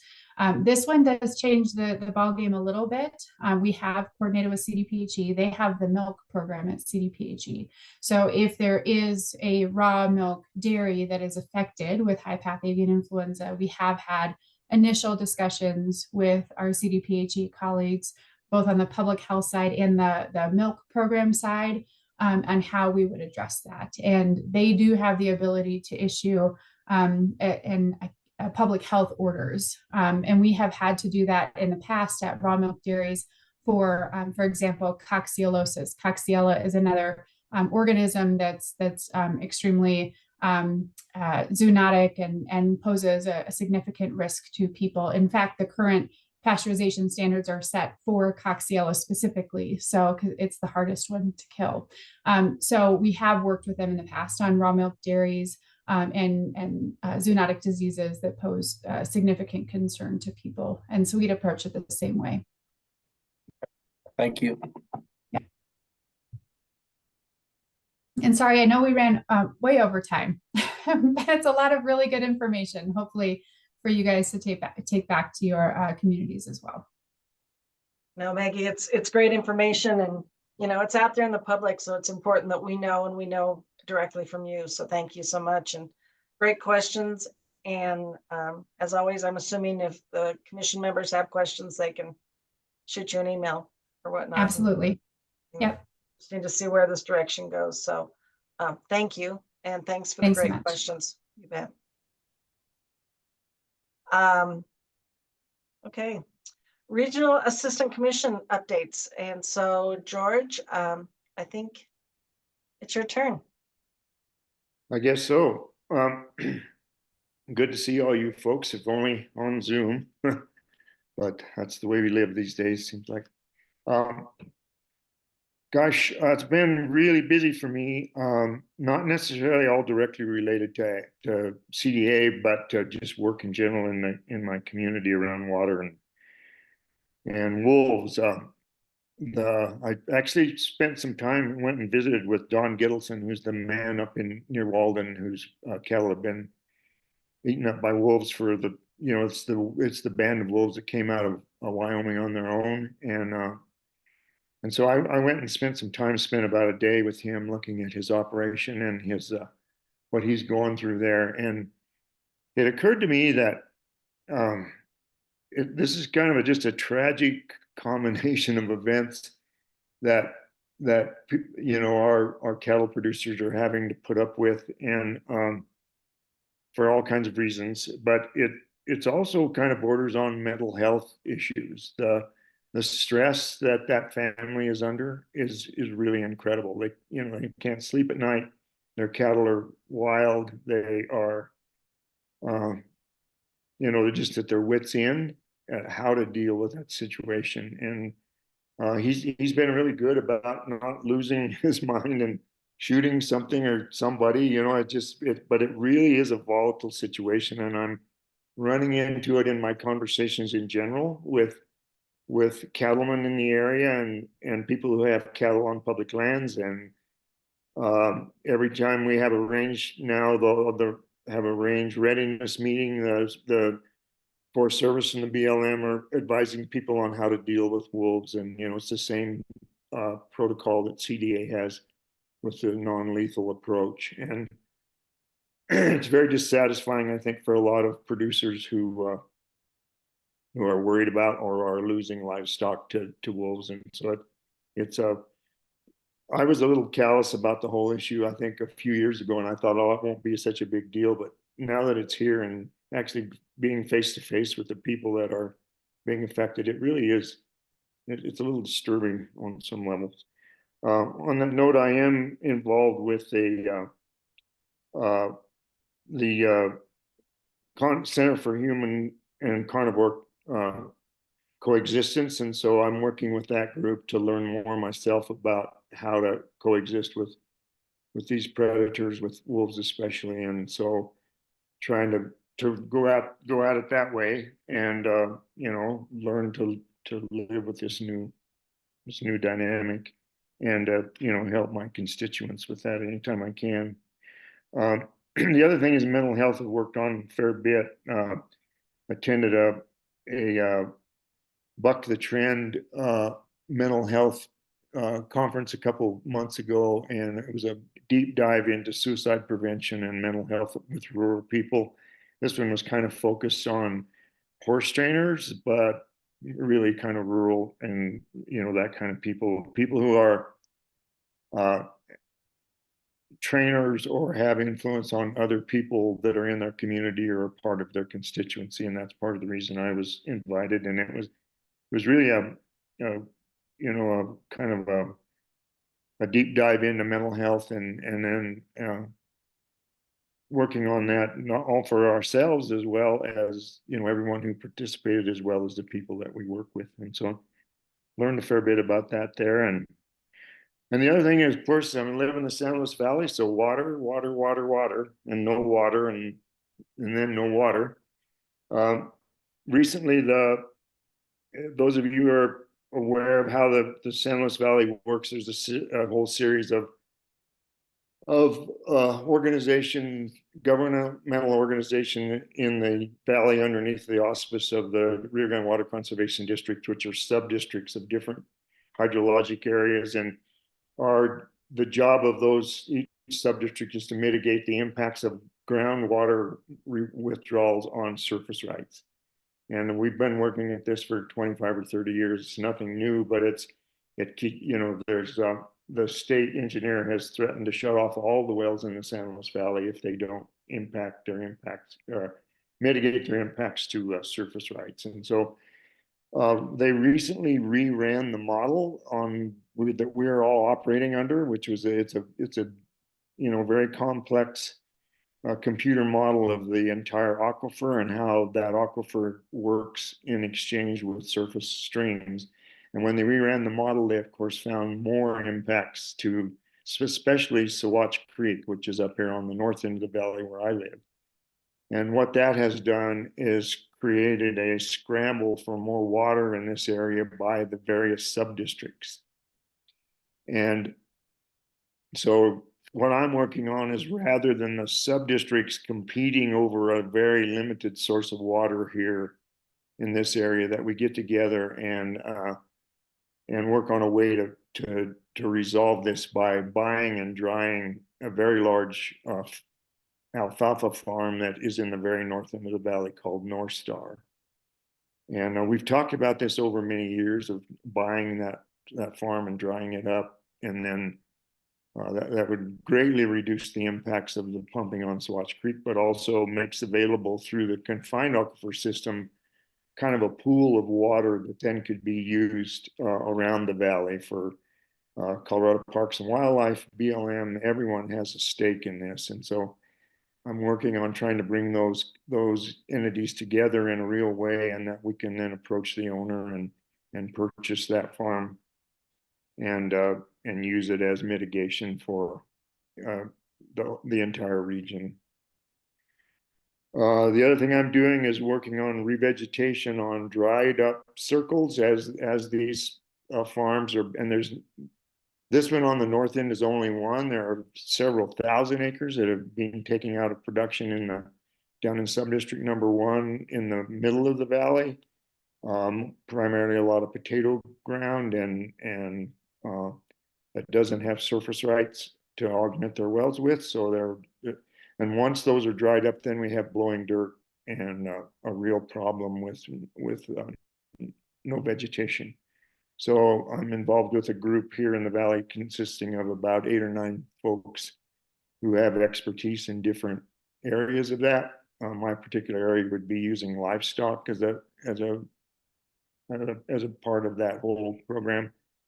But trying to figure out how to revegetate all this bare ground and get it into some sort of a native or some sort of a stable cover, so that we're not just blowing soil, and potentially make, you know, it could be grazable, it could be have some value after the pivots are removed. And but it's a several years, at least 3-year process from dry up to completely stop pumping, and we need the water to establish some sort of cover on there in the meantime. And I think that's it right now that I have. So anybody has any questions, I'd be happy to answer those.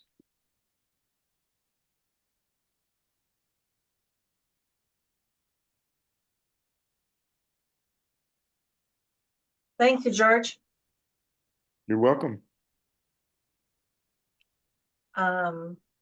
We're now, let's see, I did notice on our attendee list that Nick Purchase is in on our meeting today. So I know we can't get her in onto this side, but just welcome. And we look forward to meeting you in the near future with the Regional Assistant Commissioner updates. And I know George will help you out along the way, as will Joe Stanko. So welcome again. Final thing is commission member updates. And I'm just going to go the Brady Bunch way in the way I see the screen on my camera. And it looks like Roberto, would you start with sharing? Sure. Thank you, Colleen. Yeah, I think probably top of mind right now is this listening session that Kate referred to in the very beginning on urban ag, where we brought a lot of our community partners, both organizations that support urban agriculture, Denver Urban Gardens. There were a few other more food access focused organizations, but it was a really good turnout of folks that are wanting to learn more about this urban ag advisory committee that Kate's a part of, to provide some insight into the needs and I guess challenges of our communities here in Colorado. And I'm really inspired by the momentum that this has really generated for urban agriculture, to really be part of our efforts, of our conversations, and the work that CDA is doing to really embrace it as a viable and a critical piece of our local and regional food system. So this group, I think, is really interested in seeing how it can provide some more insights and can fill an advisory role and really provide Kate with information that she can take back. I think probably the intention is to create a stronger relationship with CDA and this group that's beginning to grow beyond Denver Metro. So it's going to be really interesting to see how other parts of the state are also involved in this. I'm very curious to maybe begin to parcel out what urban ag means for different communities across the state that have their own unique contexts. And I think for the Denver Metro region, there is this strong desire to connect it to food access, because a lot of our communities are really at the intersection of both of those initiatives. And so, you know, as we begin to move down this path, it would be really great to have an idea of like what do we want this conversation to look like, you know, a year from now, 2 years from now. What are some of the milestones that we want to incorporate into our visions? And specifically from the community, they're very much focused on land access. That seems to be a high priority for those working in urban agriculture, and how we can use available land to help create more of a presence in the urban agriculture space. And I guess the other piece here is access to capital. One thing that came out of that conversation is thinking about the USDA pilot program around access to markets, land, capital. I'm not going to get this right, but I don't know, Kay, if you know the term I'm looking for here. It's the USDA. I think that was close, Roberto. I can get the Okay. exact order of those words, but the Yeah. land access pilot, yeah. Yeah, that you know, provided a really good model for something that we can really put together, perhaps at a state level, that can help create more of that holistic support for small scale producers as well, and first generation farmers. So it's really, I guess, important to look at existing models or pilot projects, both at the federal level, but also in other states and regions, that can inform how we can create something similar here in our state, as well. I guess on our front from the farm, we're getting ready to finally launch our Star Plus opportunity.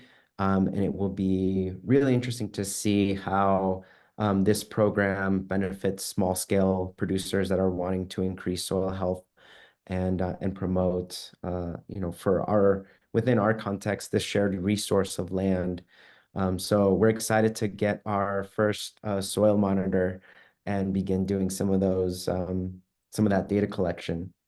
But what's something that we were kind of resting from is my team, as part of the Ag and Food Lab, submitted a USDA Beginning Farmer Rancher development program for a group of 12 refugee farmers working in partnership with the International Refugee Committee.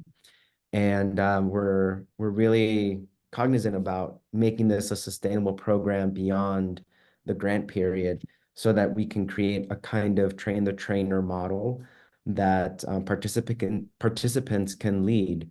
So it's a 3-year opportunity to create 3 cohorts every year of 10 farmers that can kind of create, draft, or follow different pathways.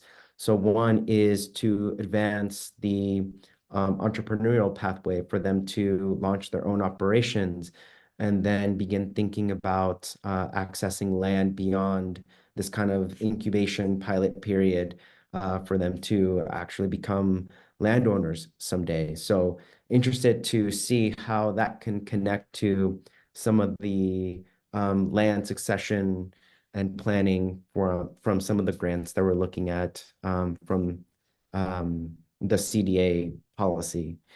And then also, hopefully we'll be able to create linkages to farmers that want to work for other farms as well. Maybe they're not ready for launching their own operation, but they can also partake in the labor force and the workforce development program initiatives as well. So it's going to be really interesting to see if we get this grant, how it's going to evolve, and how we can deepen our relationship with the International Refugee Committee and help support more refugees in connecting to their agricultural histories. I guess on the Food Hub side, you know, we're trying to just make sure that we have the infrastructure to withstand this season. Last year, we had a lot of issues with refrigeration in our coolers and distribution. And I think we were humbled by the fact that, operating in this kind of food hub capacity is so infrastructure heavy. And now I see why the larger distributors, and Harrison, to your point, why they're able to really meet the institutional procurement needs. So, I'm very hopeful that the RFSI opportunities and other grant programs will help to build out the infrastructure for local and regional food systems.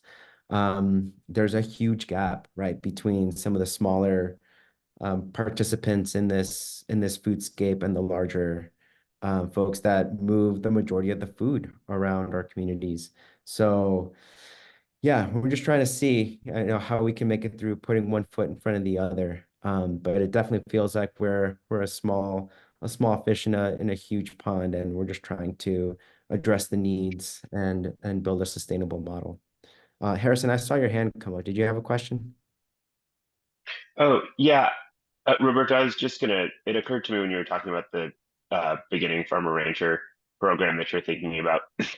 And far be it from me to understand the context that a lot of the folks that are coming here are coming from, but I think it could be cool or wise to connect with the Master Irrigator program, or maybe someone at CALA, I think especially for people who are coming particularly to the high desert, understanding irrigation and irrigation water, if you're coming whether that's not a part of life, could be a crucial step, even more so maybe than, for someone who's in a program like that from here.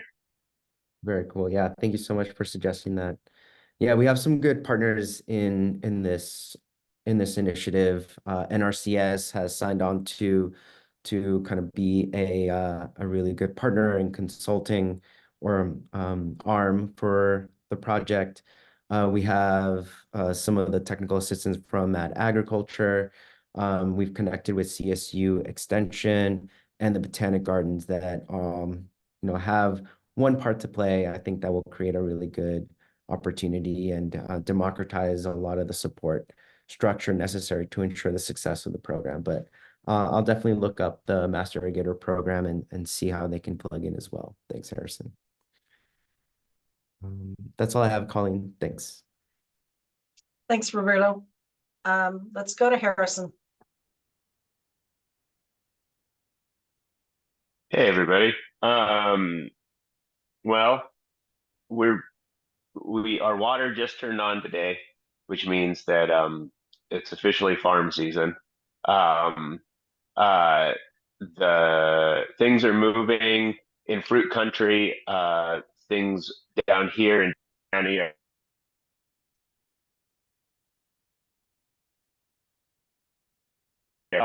things are looking really good. There was a freeze 2 weekends ago, that impacted us and Mesa County, and that had a really variegated effect across the different orchards. Essentially, some people in west of Palisade got hit pretty hard. Some people got hit a little bit, and some people didn't get hit at all.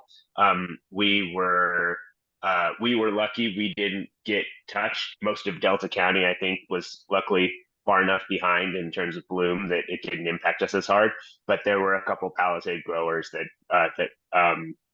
probably sustained some significant losses.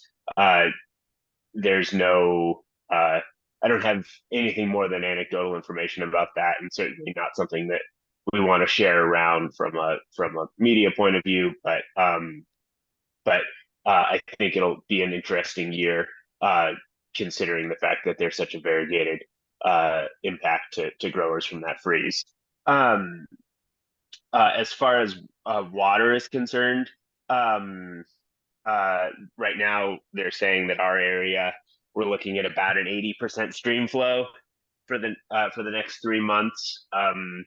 That's we had a pretty good, almost right along average snowpack this year. However, we had very little we had very little mid and low snow. So almost all of our snow is up high, which is going to mean that we are going to see some reduced stream flows, which is an interesting situation. As well as the fact that I think, just generally speaking, we're seeing an earlier warming trend this year. You know, bloom was 2 to 3 weeks earlier than normal. Snow melt is 2 to 3 weeks earlier than normal. It's all happening a little bit early. So, those are the two things that I think the most about. One sort of more general thing, I want to give a shout out to the researcher, Giannis Minas with CSU. He heads up, he and his team head up the peach research at the Western campus, in the CSU Western campus in Grand Junction, Palisade area. And they've developed a tool called he's calling it Zelsor.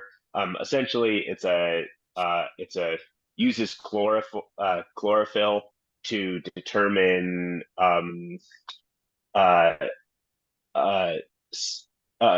ripeness of peach as well as storage quality. So we're using it a lot.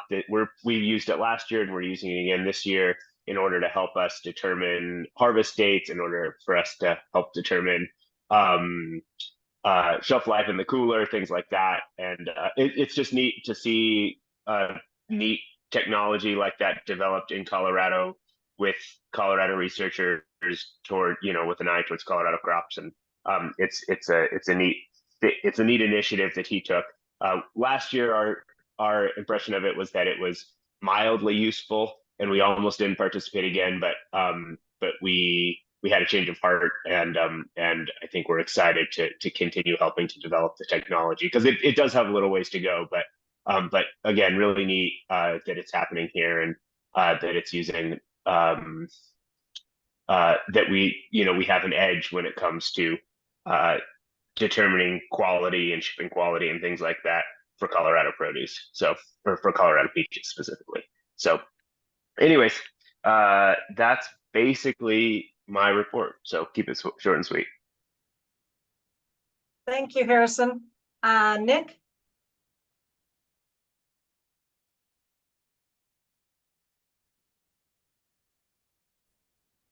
Can you hear me? Yes. Let's see. So things are kind of cooking right along around here. We've got lots of green grass poking up, and baby calves are hitting the ground like crazy. So we've been thankful for some really mild weather around here. We got about a ½ inch of rain 2 days ago, so that was very welcome.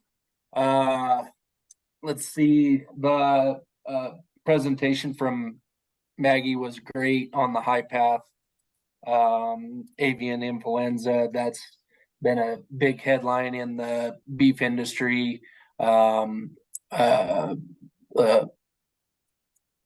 Futures markets were hit pretty hard a couple of weeks ago just on the headline risk, and I think the beef industry is watching it real close. I hope Maggie is correct, is wrong on her tip of the iceberg thing.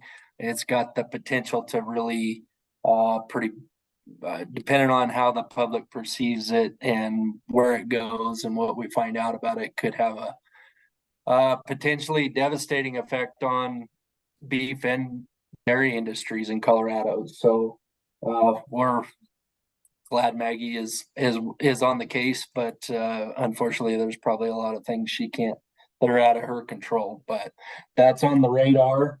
Another big thing that I've been getting a lot of phone calls about, and it'd be from southeastern Colorado.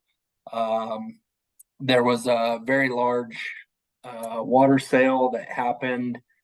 City of Aurora purchased almost 4,000 acres of farm ground in some pretty prime country on a very good water right in southeastern Colorado, around in Otero County. Obviously very worrisome, this mass exodus of water out of these small rural communities. I know it's been we've got to figure out something, legislation or how to get more support to get these water guzzling cities at least more efficient, so we can quit or find some way to stop this export out of these rural communities. That water sale, 4,000 acres in that county, is going to be devastating for those communities. Aurora's kind of put some lipstick on the pig, saying that, you know, they're only going to use the water 3 years in 10, but I'm sure at some point they'll figure out how to get all of it out of the community. I don't know what we can do as a board or how to tackle it, but we've got to get to work on that, or we're not going to have any farm or irrigated farm ground left in the state. Whether it's the prime farm ground underneath Buc-ee's or 4,000 acres in southeastern Colorado. Once it's gone, it's going to be gone forever. So I hope we can all work together and get creative and figure out how to tackle that problem. I know, Kate, I'm sure you're working on it pretty hard, and sounds like George is very well invested. And now we got 2 regional commissioners in southeastern Colorado that I'm sure will be working on it. But we got to get to work on it, or we're not going to have any farm ground left. On that note, I don't have a whole lot more to share, but I did want to highlight that because it's been weighing heavily on my mind as someone who grew up in a community that the irrigation water was exported from the county, and it was devastating for the small community that I grew up in, and it's never coming back. So anyways, I just wanted to highlight that and make sure it was on all of your radar.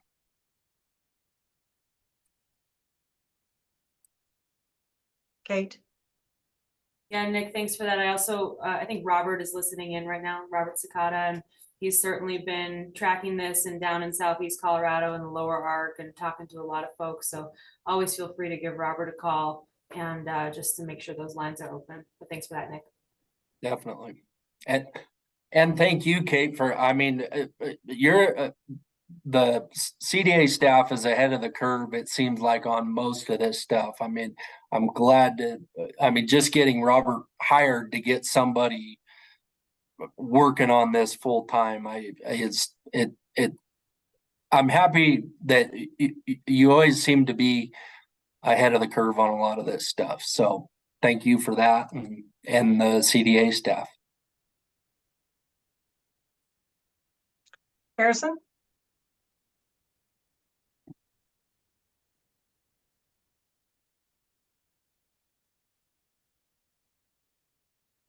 Hey, sorry about that. So, it's so funny. It's not so funny. Preserving agricultural water happens in such odd ways sometimes. And I know that probably everybody, Robert included and Kate, is aware of what is happening at the Shoshone power plant. One of the key ways that, for other folks that aren't aware, one of the ways we're looking at preserving agricultural water in Western Colorado is our Colorado River District is looking at purchasing a really old non-consumptive water right that would essentially ensure water stays in the river. I don't remember if I brought this up last time, but we've got a lot of hurdles to get through before that sale goes through. But if it does, it'll be integral to maintaining agricultural water in Western Colorado. And Nick, to your point, we got to do something about it. And so the thought of buying a power plant's water rights to preserve in-stream flow is just a wacky way to make sure that agriculture has its water, but it is a really critical tool and one to be keeping an eye out for as we move forward and making sure that we can grease the skids on getting that purchase through. So that's awesome, Harrison. Kate? Yeah, and just real quick on Shoshone, I believe it was the prior Colorado Water Conservation Board meeting just a couple months ago where the board did approve funding to support the purchase of that water right. So the state is very well aware, working closely with the district on that. Absolutely. Yeah, we've already seen a lot of support, which is amazing. And I think that the question will be what sort of legal challenges, et cetera, come in front of it as we move forward as well. Thank you for all of that, all of you. Elena. Yeah, thank you. And really interesting stuff from everyone. I really appreciate it. I have a sleeping kid. She was having a rough time. Yeah, I have very little actually because I'm lambing and lambing is so much a hands-on experience that I have not had time to even get off the farm. So yeah, it started out kind of rough. That's why I wasn't able to make it to the last meeting, which I was really bummed about, but I lost some animals and then it did continue to be rough for a bit and I was really nervous, but then I don't know what happened, but I was able to turn it around and have a lot of healthy babies now. So yeah, I just had some sort of like Clostridium outbreak and maybe it had something to do with the ewes getting sick. I don't know, but I definitely lost more right at the beginning than I have lost in the past. So luckily, I think it's kind of not doing that anymore. So yeah, I don't know. I feel like sheep every time I think I've got it all figured out. They are like, no, you don't. Don't lie to yourself. So that's all I have. I did have one question actually about the avian flu thing. And I kind of missed this because my kid was having a bit of a meltdown, but is there an opportunity for a vaccine for that? Because I think that really affects livestock operators and I just didn't know if there was. I'm really a fan of vaccines. They can do a big part of prevention. Yeah, happy to take that because I think Morgan and Maggie hopped off. Vaccine question is something that we've been exploring, and by we, I should say the USDA in particular, especially through the last now about 3 years of the high-path AI outbreak. So they've obviously been looking at that specifically for poultry vaccines. It's been fits and starts, I think, from my vantage point, and Dr. Baldwin have much more specific details. We've pushed over the years for changes to how the US responds to HPAI. For example, we were successful in sort of separating backyard flocks from commercial poultry. High path can hit both, but backyard flocks shouldn't affect, our status in a trade context, for example, because those birds aren't moving. So that's one place we've gotten to move. The vaccine question, and I know, George, you brought this up when you were on the commission quite a bit as well. That's something we've been pushing forward with USDA. So I don't know the latest status, but I know it has been on the table, Elena, and maybe this will bring this back to the surface as well. I don't know. Yeah, it seems like it makes a lot of sense. And I think about this too, because there's another issue that I've always wondered about too, which they've really removed a lot of the Forest Service and the BLM have really removed sheep off a lot of the range because of the concerns of that disease that can spread to bighorn sheep. I'm pretty sure it's like an OPP, an ovine pneumonia. And I've always wondered like where there's like an opportunity there, right? Instead of just kicking ranchers off of range, like maybe there's an opportunity for a vaccine and so that way, the concern is removed that way. So yeah, those are some things that I've thought about because I see like a huge, I'm like a big fan of vaccines because I can see just a huge benefit. You're preventing it instead of trying to treat it. And so, yeah, I don't know where the funding would come from for that, but that would be really cool to see that be something, especially since from what I understand from that presentation, like we're just going to be seeing more of it and we're not going to be seeing it going away. And it just seems to make sense to think about like more of a preventative treatment instead of, dealing with the consequences. So yeah. Okay. Thanks, Kate. I really, really appreciate that. That's good to know and would love to see that happen. Other than that, the river's on, which is really exciting. So ditches are turning on. Everyone's just busy trying to get things wet and it's a windy day. We did get some moisture and I think snowpack, actually, we're not in that bad a shape this year. So that'll be, hopefully it'll be a really good season, but that doesn't guarantee, especially, I think others talked about this, but we're having these faster stream melts. And so when they say, oh, we're, 80% of average, that doesn't mean that we're going to get, moisture the whole year because we do like, I think high water really used to be like end of June. And now we're seeing high water be beginning of June and stuff like that. So sometimes We're on the #1 water right on the Alamosa River, but we were curtailed last year, even though, snowpack was pretty good. So yeah, so that's all I have really, is just been really busy with babies and little 4-legged babies and little 2-legged babies. And yeah, so thanks for all the work that everyone's doing to do good things in the world. Thank you, Elena. George, I see your hands up. Yeah, I just wanted to mention to Elena that we've also had a hard time with calving, and it's that type A Clostridial that you get your 8-way C and D vaccine normally, and they don't include the A. Well, that type A is really cropped up over the valley. You're not the only one. The local veterinarian said they've sent away about 15 necropsies, and they all came back with that type A, which it kills them really quick, and it's hard to work with. Yeah. Yeah.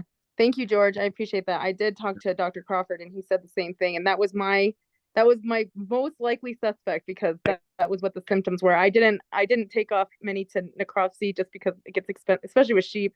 You really have to lose a lot to justify like a huge cost, but all the symptoms were definitely that. And I vaccinate for the C and D. And so, yeah, I appreciate that you shared that, but that is what Dr. Crawford told me as well. And I don't know, I thought that was odd, to suddenly have like a breakthrough. It was definitely a new thing for me. I've seen a lot of different things, but that was a new one for me. And like you said, it was literally incurable, and it was fast. I couldn't do anything. It was just very discouraging, because none of my toolkit was like, there was no solution to it. It's just watch them die and, Yeah, we've pick up learned the to body. catch it now, but anyway, you never know what's coming up. So anyway, you're not the only one. Yeah, for sure. I'm glad it stopped. I don't know what stopped it. I don't know, just luck, I guess. I don't know. I think I learned some things, and this is totally unrelated. I know people probably might be interested in this, but it could have been that the colostrum I was using is from a local dairy that maybe their goats didn't have resistance, and so that's why I was getting it into my bunch, because I actually switched some colostrum. I got some colostrum off of my bunch, and I was able to turn it around. So I learned a lot. I learned something there, because I always thought that this is a really good source of colostrum because it's from the milk goats, and my sheep aren't used to being milked, so I always have to wrestle them and fight them and everything like that to get milk. And so I thought, oh, this is a really easy solution. And I learned, okay, well, maybe it wasn't good. I really do need to maybe look at getting it more from my own vaccine program and stuff like that, and I might prevent it. But thanks, George. I appreciate you sharing that. Thanks, George. Thanks, Elena. Jeff, what's in your world? Yeah, so in our world up here and in the northern end of the valley, I guess, or the mid section of the valley, barley season has started. Most guys have gotten most of their barley planted. There's still a few stragglers getting the last few acres in. Potato planting is going to start here for most guys next week. There's a few that started last week, a few that started this week, but the majority of everybody else is going to take off here next week. Snowpack looks decent right now. We're down to the high 90s, which is still a really good snowpack for us. But like Elena said, it's the warm weather and just the seasonal runoff is changing a little bit. So hopefully we can get a little bit more moisture here yet this season for planting. Some things that are of concern for us is the continued oversupply of potatoes in the market and just the decreased price. It's going down very fast, and Idaho is not helping with that at all. So we're seeing $2.50 10-pounders come out of Idaho now, which is pretty tough to compete with. So we still have a pretty big supply here in the San Luis Valley that we're working hard to get through, but it's going to be a challenge to get all those potatoes moved. Just some other things that kind of Nick touched on and George touched on is the concern over water export, and it's something the Valley has always had concerns with and issues with, and I would more than happily support some sort of legislation to help keep ag water on ag land somehow or another. So, but yeah, other than that, it's kind of business as usual here, and Besides the kind of the sickness and some of the calves, I've heard the calving season has gone well with the temperatures that we've had, and you guys have had a good season thus far. So other than that, that's about all I have. Thanks, Jeff. Simon? And just so you know, David got dropped again and he can't get signed back on. So just FYI, he's trying to, but yeah. Okay, can everybody hear me? Yes, Okay. yes. Just, I'll reiterate what Elena had said earlier, just a lot of information being shared and learning a lot from what's going on all around the state. So it's a lot going on, I can say that. Just a few bullet points here in Southwest Colorado. We did start up our water season April 4th. We're running now between 80 and 90 CFS. We'll be up around 110, probably coming up here real soon. Our water allocation is more than likely going to be 100 or close. They just haven't finished giving us those numbers. It'll happen here in the next few weeks, hopefully. On the farm end, we did finish a few days back our oat planting, kind of a crop rotation we've gotten used to now that we can go right in after the oats and not have to prepare any ground and get ourselves ready for either red winter wheat or alfalfa in that sense. So we got about 900 acres in the ground. We're getting ready to start planting our non-GMO corn. Probably this Friday, we'll start with the blue, then go to the white, and then go to the yellow. So that part is going well. On the cattle end, we're probably about 90% complete with our branding. They did 2 big branding sessions. It's amazing to watch them when they can run 250 or 300 plus branding in a day. It's very impressive. I watch, I should get involved, but I kind of stay out of the way. They know what they're doing there. So that's gone well on the cattle end. They're all off the alfalfa and the red winter wheat. So they're on the triticale and they'll probably be here another 6 to 8 weeks and then go to the high country. Bow and arrow, they're doing fine. They're still picking up new customers at the mill. They're getting ready here I should say May 1st for an SQF level 2 audit. It's not a scheduled audit this go around, so they have anywhere from 4 to 6 weeks that they'll have a visitor on site. So they want to make sure everything is good on traceback and the mill. They usually find a few things, that's their job, but in years past, just been a few items that they need to take care of on the food grade part of it.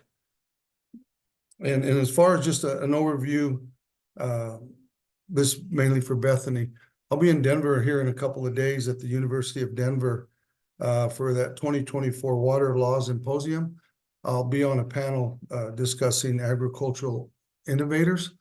They're here in a couple of days, so I'll be up in most of your part of the country there.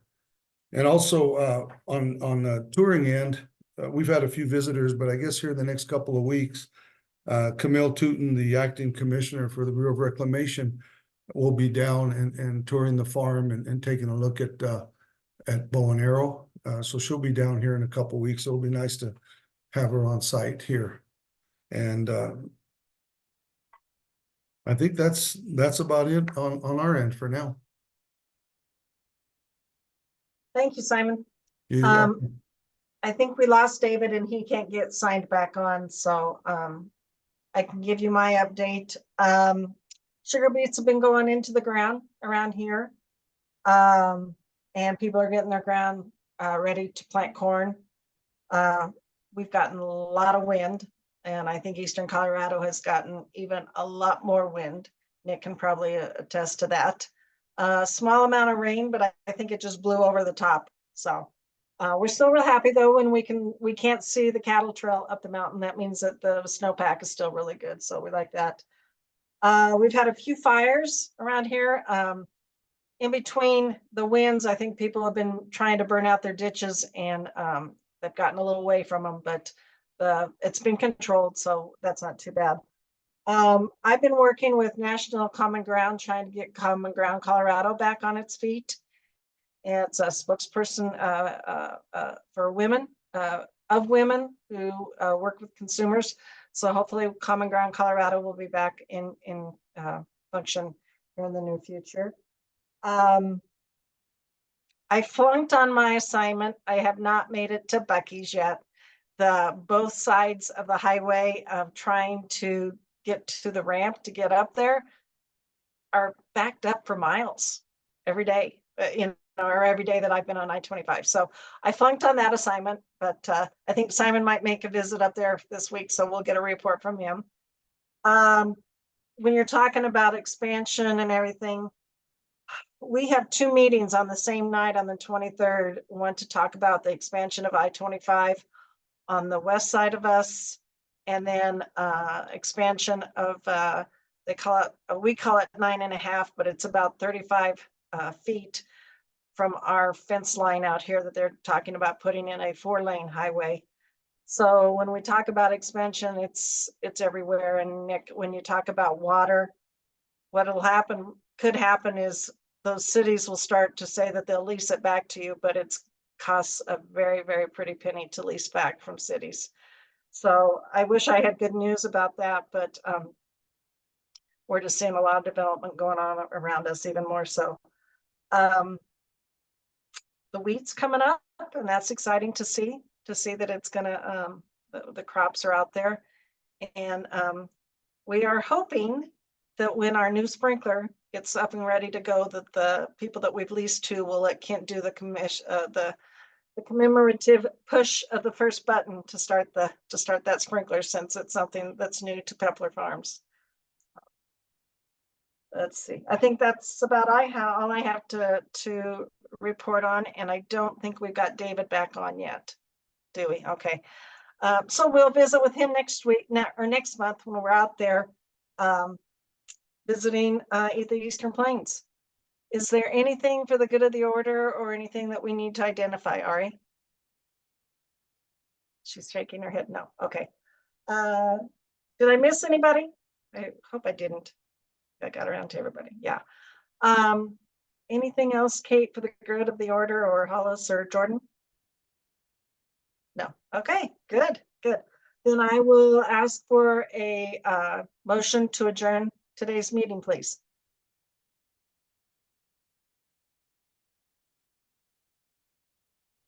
I'll make a motion to adjourn, Colleen. Okay, I'll take that from Nick. Do I have a second? I'll second.